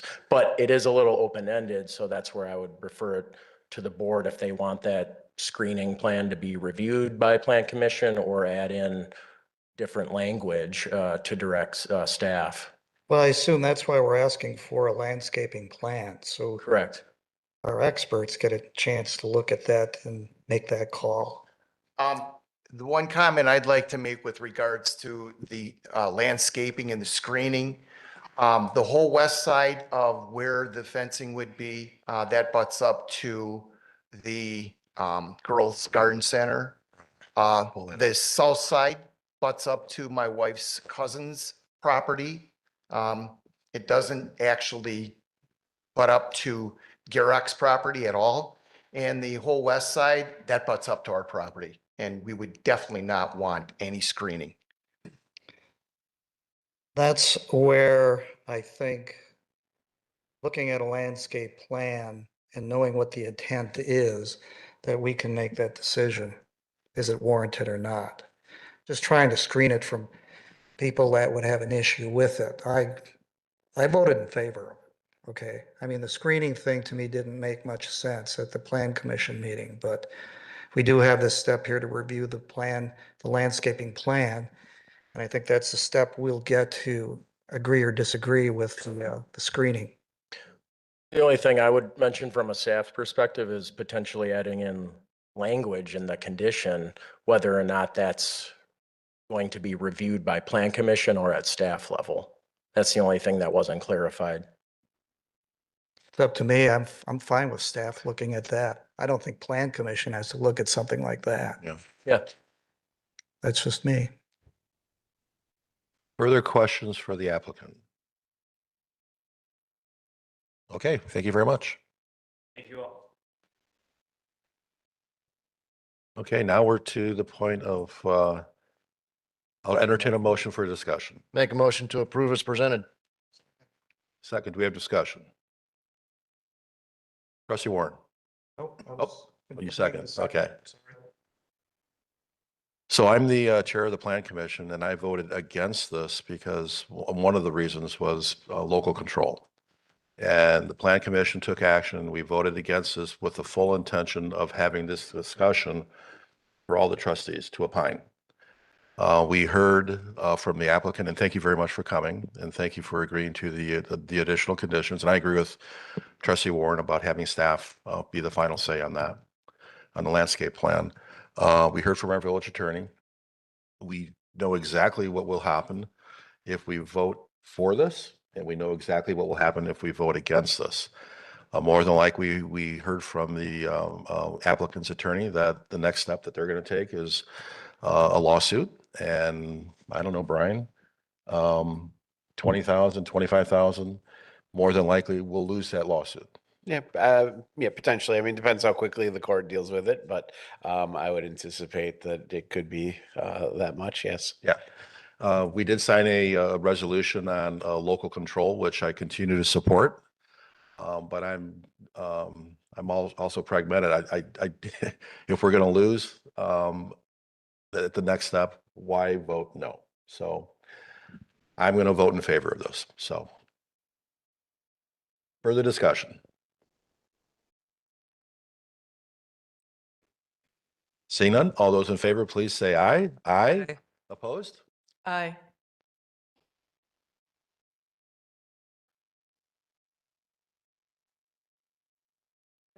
That motion carries. Trustee Pieper abstained. Applicants, thank you very much. We're now moving on to item F. Jim Sedgwick, Hymic Capital LLC, agent for Blackstone Creek LLC, property owner, N 112 W17300 Mequon Road. Application to amend the Blackstone Creek Plan Development District General Development Plan, a resolution to adopt revised PDD conditions and restrictions, and a 2-lot certified survey map to allow the development of 2 1 to 2 acre commercial retail sites and a 205 multifamily residential units. I'm going to pass this off to our Community Development Director, Jeff Retzloff. Thanks, Steve. Thank you, Mr. President.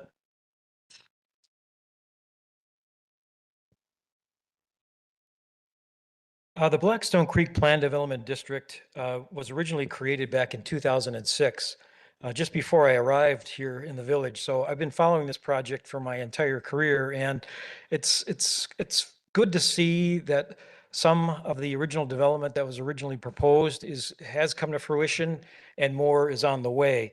The original Blackstone Creek Plan Development District was created with 3 components. A 61-acre residential area is highlighted in blue on the screen, a 10-acre commercial area highlighted in red along Mequon Road, and the balance highlighted in yellow is the 180-acre plus or minus golf course. The Glen at Blackstone Creek was the residential area that started off originally at 190 two-family attached condominium units. Through amendments to the PDD and development plans over the years, that was reduced to a total of 136 dwelling units, 62 two-family condos, and 74 single-family platted lots. The commercial area originally started out as 10 acres, has been reduced to approximately 4. Originally had 7 retail buildings in a campus-like setting, as shown on the screen, with up to 71,000 square feet of commercial retail area that was envisioned at the time, and it hasn't panned out. Back in 2016, the plans were changed to accommodate the Presbyterian Homes senior housing community. The general development plan was revised to reflect as shown on the screen, with the commercial area effectively reduced from 10 down to approximately 4 acres, with the details of that to be determined, which is where we're at today. The proposed plan development district amendments, there are 3 of them. Some are a little more complicated than the others, but I'll go through those for you. But first of all 3 of the amendments constitute a rather significant change to the original plan, and consequently were scheduled and presented before a public hearing back on October 13th. The first amendment is to revise the general development plan, the most recent one, which is this one, revise that by supplementation to add this plan as part of the balance of the general development plan for the golf course and commercial areas that are proposed to be developed. In addition, the following would be added to the list of permitted uses allowed in the Blackstone Creek Development District: a restaurant with drive-through service on the 1.27 acre parcel that's being created, and I'll get to that in a moment by way of the certified survey map. And a second commercial site also would be allowed to have commercial retail uses consistent with the B1 neighborhood business district. Another use added to the list of uses that would be allowed in the Blackstone Creek PDD include multifamily residential uses consistent with the RM3 multifamily district regulations, with a maximum of 205 units at a density up to 10 dwelling units per gross acre on an area at least 20.55 acres in size. 8 two-story garden style multifamily or attached single family, however you want to view it, buildings would be constructed with a maximum of 135 units, generally consistent with this general development plan that has been submitted as part of the PDD amendment. There would also be allowance for 1 multifamily building with a maximum of 70 units, with the possibility of retail commercial uses on the first floor. Also accessory structures, and finally, a internal series of walking pathways to provide connectivity to Mequon Road, Main Street, and the retail commercial areas, not just from the proposed residential development within Blackstone Creek, but through that area to the north, and again to Mequon and Division Road. Why it's important to the north is that if there is a land swap with Blackstone Creek in the village, the area to the north would likely be part of that land swap, could be used for public access purposes, and to have a public accessible path from the north through this residential area to Mequon and Division Road makes a whole lot of sense. So much so it was adopted as such in the 2050 plan as part of the vision for the west part of the Village Center District. This southern half of the proposed development plan shows the 2 commercial lots that are proposed to be created of the balance of the commercial area in the Blackstone Creek PDD. The parcel to the right, 1.27 acres, is already spoken for. It's proposed with a Culver's restaurant with drive-through service, and that project is on a parallel course. It's been considered once by the Plan Commission. Action was tabled. It'll be brought back in November, on November 10th, for their further review of the detailed site development and building plans for the Culver's restaurant. Amendment 2 to the PDD is to reduce a greenbelt or setback area for that 1.27 acre parcel. A minor change, but a change nonetheless. And Amendment 3 deals with architecture. It reads, the architectural design and materials for the restaurant proposed for the 1.27 acre retail commercial site, the Culvers, shall be determined by review and approval of the Plan Commission, which again, it's currently in that process. And finally, the architectural design and materials for the multifamily buildings and the related accessory structures shall be generally consistent in quality materials as presented in the imagery submitted as part of the PDD amendment. And here's the imagery for the Culvers, the most recent proposal for the Culvers building. And the imagery for the multifamily residential buildings is shown here. And this is would be part of the package we included in the general development plan and used when those detailed plans are submitted to compare to these renderings to see that the material and design is comparable.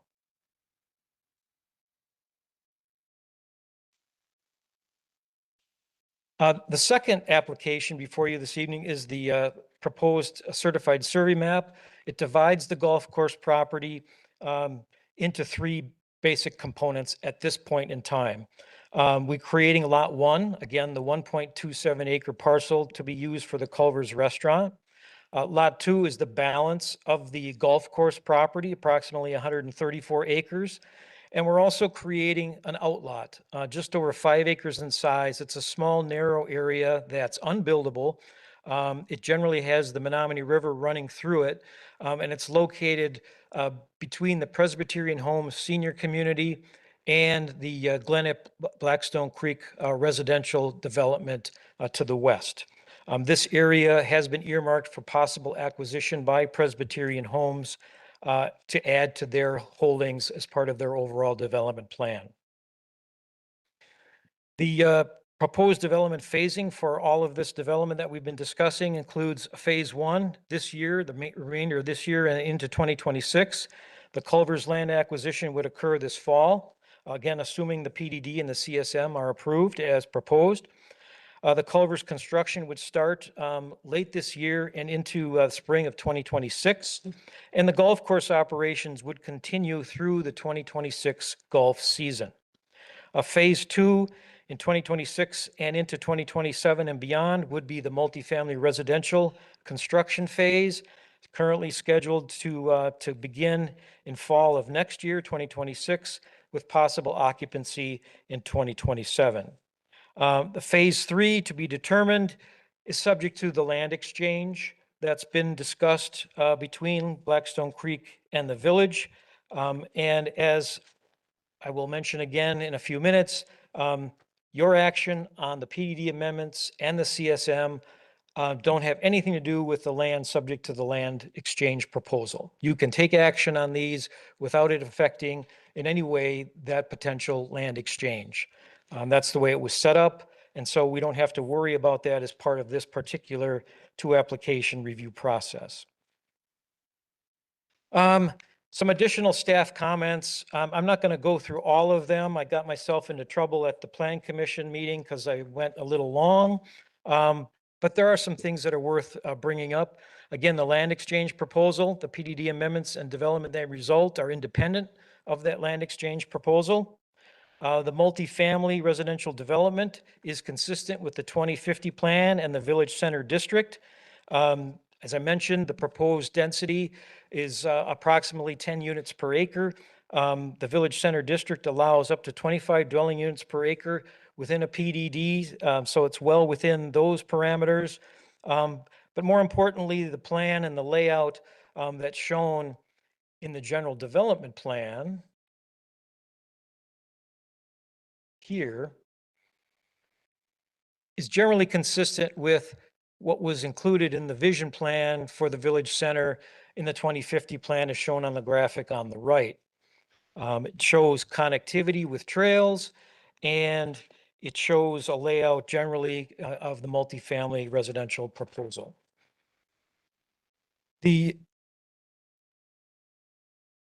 I'll let you go. Can you go back? But to it's the not last my slide? call. It's Yeah, go ahead. Can you go back to the last slide? What is that it's going like this with an arrow, the thick green one? What does that represent? Because I'm not seeing it on. Oh, that's an environmental corridor. That's generally the lake park, the ponds and Okay, the, so it's just saying this is how it flows? It's green open space now and will be into the future. The arrow that's going across all the numbers. Yeah. Okay. It generally tracks over an environmental corridor. Green area Yes. that's just going through. Got it. Thank you. All right.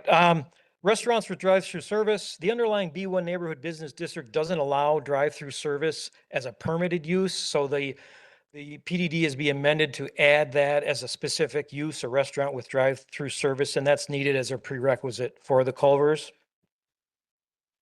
We did have a traffic impact analysis that was done. It evaluated existing and future 2030 traffic conditions, both with and without the multifamily residential and the retail commercial development. It projected development traffic, 3,360 total daily trips, 275 AM and 290 PM peak hour trips.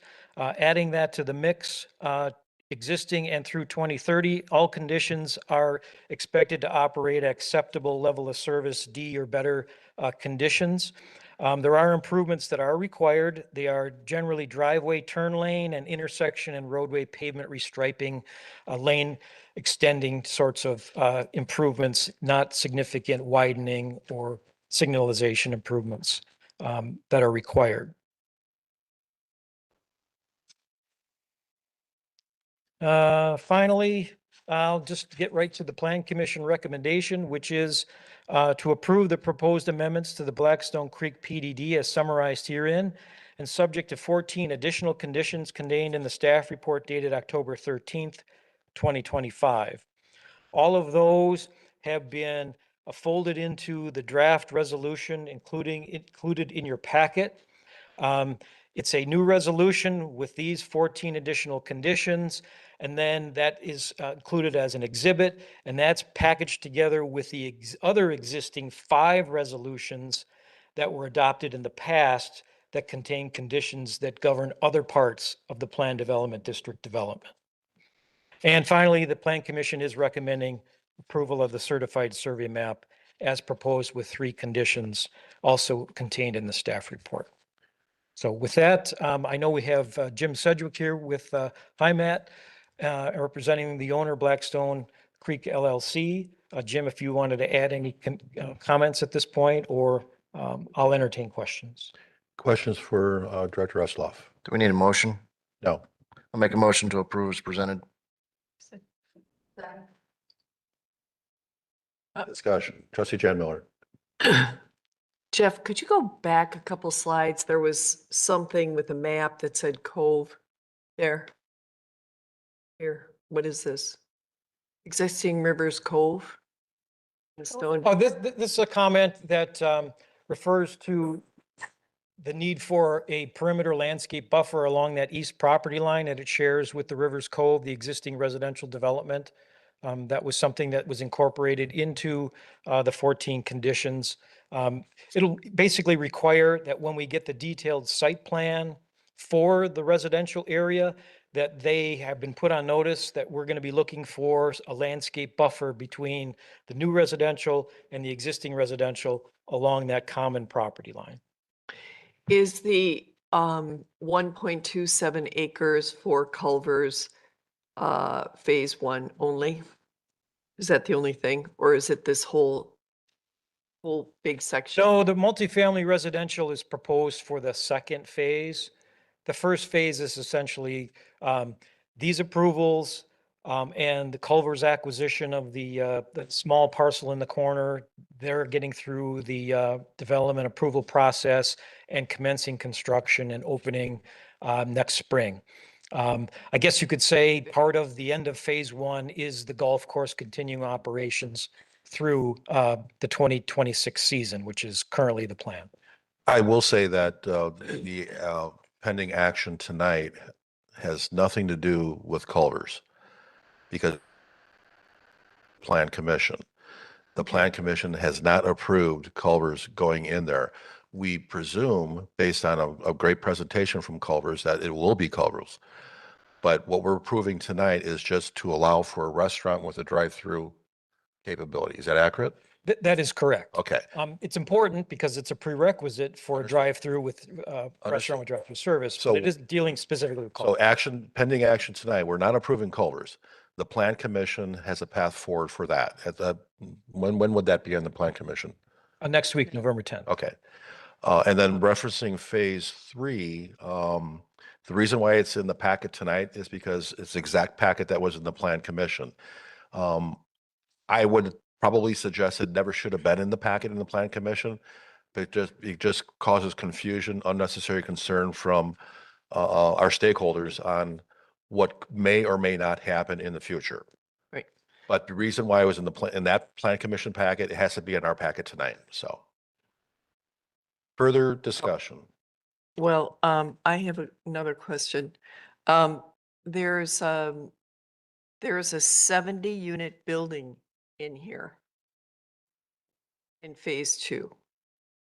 That is correct. Is that allowable? That sounds huge. Do we have any 70-unit apartments other than on Main Street? I forget, Sac On City. Main Street, yes, Sac we do. City. Legend Avenue, Sullivan Circle. Yeah, there's a ton. The proposal is, again, to add multifamily residential consistent with our RM3 zoning district, and the 70-unit building would be consistent with that. And that path forward will be through the plan commission as well. Trustee Pieper. Where's all the parking?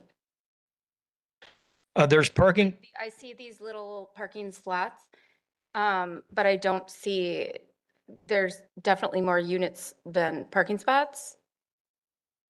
There's adequate parking that meets the zoning requirements, split between covered parking in individual buildings, freestanding buildings. So it's like Lake Park, like Lake Park East. Yeah, yes, and similar to that. And also, Jim, if you want to jump in, I believe there's covered, underground parking on at least would be as part of the 70 unit building, if not in a separate detached structure to the south of that particular building. These buildings are generally represented, two-story garden-style apartment buildings that include some level of parking garages within those buildings. So in addition to the separate garage structures, see here, there's also parking that goes along with those. Where's the parking in those buildings underneath? Where's the parking in those buildings that have, is the parking, like, is there a parking in the garage buildings, underneath? Garages within the building structure itself. I guess I'm not visualizing it correctly. Let me go back to, Pictures. The precedent imagery. yeah, I just need to go in the right direction. Oh, okay. Much like you see here. And these are apartments, not condos. These are townhomes. So, okay, townhomes for rent. What is the Rate. approximate rent and how many bedrooms each? To be determined in final design, but generally I would say they're going to be predominantly 1 and 2 bedroom units. Okay. Rents, I mean, it's hard to predict what they're going to be in 2027, 2028, but market rate, not subsidized, not Section Yeah, 8, yeah. not Yeah. low income, market rate housing. And to confirm, we are not approving anything other than splitting this land up into 2 parcels. Am I correct? With the CSM, we're creating the parcel intended for the culvers, and we're creating a 5-acre outlot, setting it up for possible acquisition by Presbyterian Homes, and the balance of the land is the 3rd parcel that's been, recreated as part of the CSM. So what we're voting on tonight is not putting a culvers there. We are literally voting on tonight to split this lot into 3. Yes, but you're also making changes to the zoning district Gotcha. that allows multifamily residential up to 205 We're units. not approving apartments. We're not, right? Correct? We're changing the zoning, but Plan we are commi- not Plan approving commission will manage apartments. that. We're not creating the details of the apartments. We're creating an allowance for that type of land use. I am not in favor of letting the Presbyterian homes take that river frontage. I still have dreams for the village to have all the river frontage. Jim, you might want to jump in on this, but my understanding is that that 5-acre area is already called for through a contractual arrangement between Presbyterian and Blackstone. Pardon? You gave it to them already? It was, they had an option to buy the entire golf course at one point. And then we negotiated that back from them, but they wanted to retain a right to purchase a small portion of adjacent land, which is what's represented there. Otherwise, they could have controlled the entire golf course. So that's a done deal. It's not done, but it's moving in that direction. There is an opportunity, though. There is further opportunity, and that is that whether it's Blackstone Creek LLC or Presbyterian Homes, they could grant an easement to the village to use that area for access park purposes. Which I've had that conversation with them. I know we're not talking about phase 3 and No. we don't want to get all But I bound feel up like with we the need to talk Jane about phase discussion, 3 but- though. Pardon? I feel like we need to talk about phase 3 and because this is literally paving the way to phase 3. And I'm not prepared for phase 3 and We're not going to talk about phase 3. Phase 3 is not on the table for discussion. no, it's not, but it's still intertwined.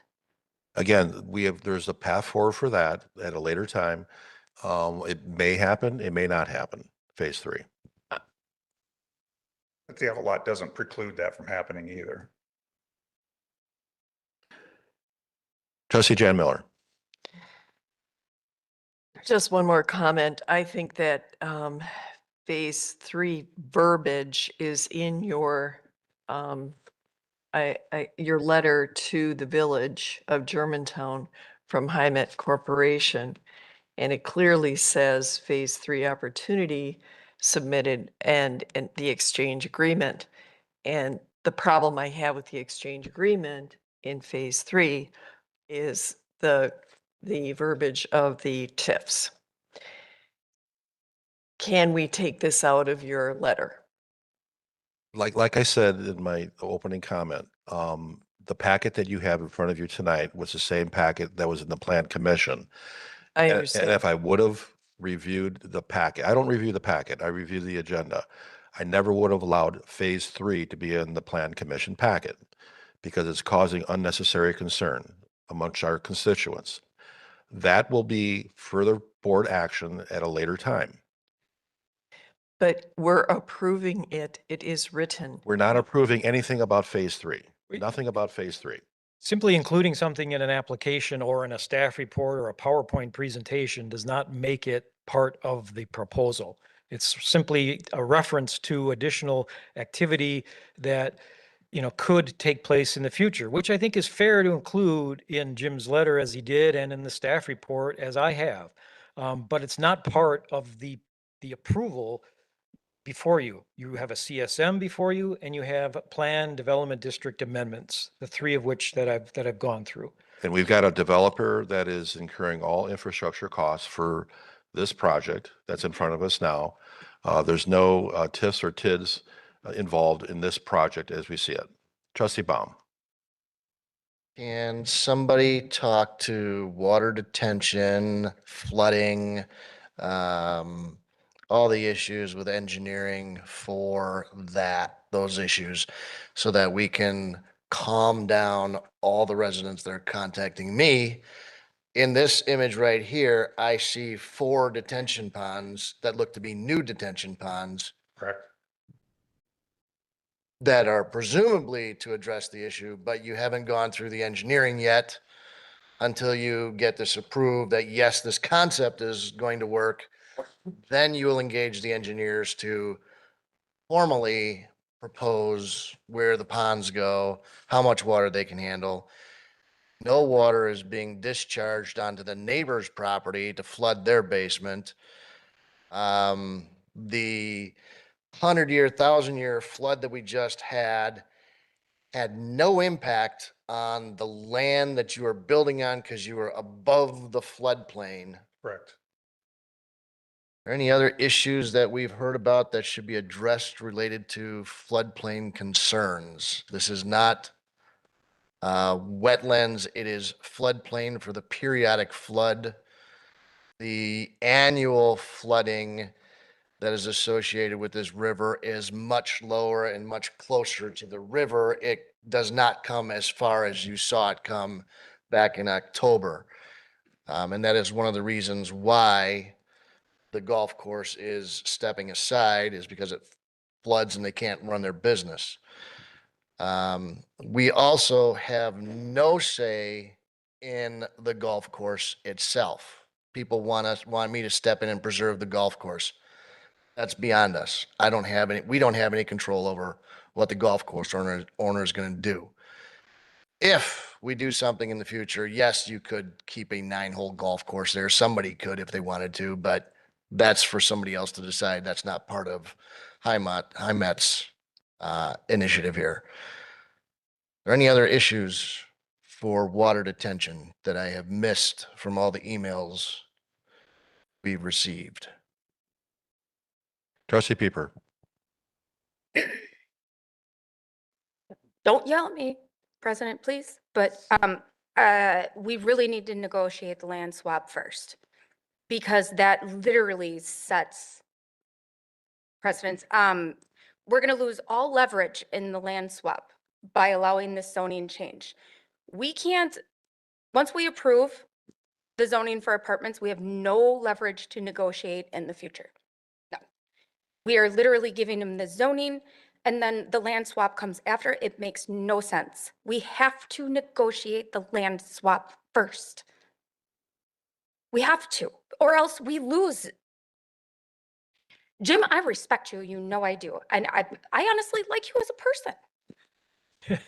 But somebody does. Thank you. So, but I think we are putting the cart before the horse, and we are not looking at all the options available. I'm keeping my mouth shut, Steve, but. Trustee Borst. Yep, I tend to agree with Trustee Pieper. I think that we need to look at this holistically. And so I know we're not supposed to be worried about phase 3 or anything like that, or the land swap, but it's really hard to not have a clear picture of the future, the full outcome of the project, and just be voting on this one thing. So I feel like it's somewhat of a rushed or an incomplete thought process that we're forced to vote on pieces instead of seeing it collectively. Trustee Baum. What happens if Mr. Sedgwick and his group decide they don't want to do the land swap anymore? They're done. They don't want to touch it. So what do? You have no options. Oh, we sure do. No, you don't. Yes, we do. No, you don't. Yes, we do. Oh, you don't. Maybe just. If they don't want to do any land swapping, they don't have to. So then Sedgwick, Mr. Sedgwick, if we turn this down, you would not be interested in doing any land swap with the village anymore? Is that true? I don't know. I haven't seen. What if we had a better proposal? We submitted a proposal back in January, and we've had carts before the Sure. horse, and we've had horses before the Yep. cart. We've had carts next to the horse, and But it's kind of hard to. what if there's a better anticipate. I proposal? was told back then, is like, well, we can't anticipate, we can't do this land swap because we don't know what you're gonna do with the property. Now I've told you what we want to do with the Sure. property. Now you're saying we can't do the property because we don't know what you're gonna do with the land swap. So at some point in time, before the end of this year, I'm hoping that we move something forward so that I can give the horse Mhm. rest in the barn as opposed to being flipped up and down around this cart. So what if we approve this zoning in our village center district and you just move it there and we swap? Okay, further discussion. Trustee Jan Miller. I agree with Trustee Pieper as well. Even though you say it's only in paper, it doesn't make it's not related. It is in the proposal. And I remember from the Plan Commission meeting, the question was, and you can, ask, respond as you want, but when one of the commissioners from the Plan Commission asked, will you, if you do the culvers, will you do phase 2? Will you do the other phases? And you said perhaps, because you've got a pause in there, keeping the golf course as the golf course for a whole year.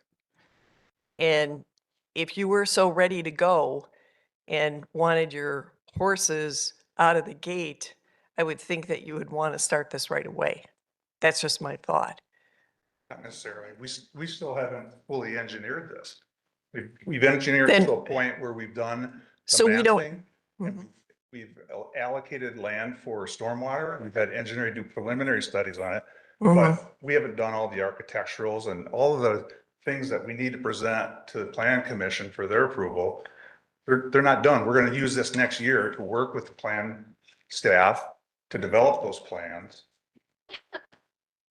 Well, I have an issue with phase 3 in this document.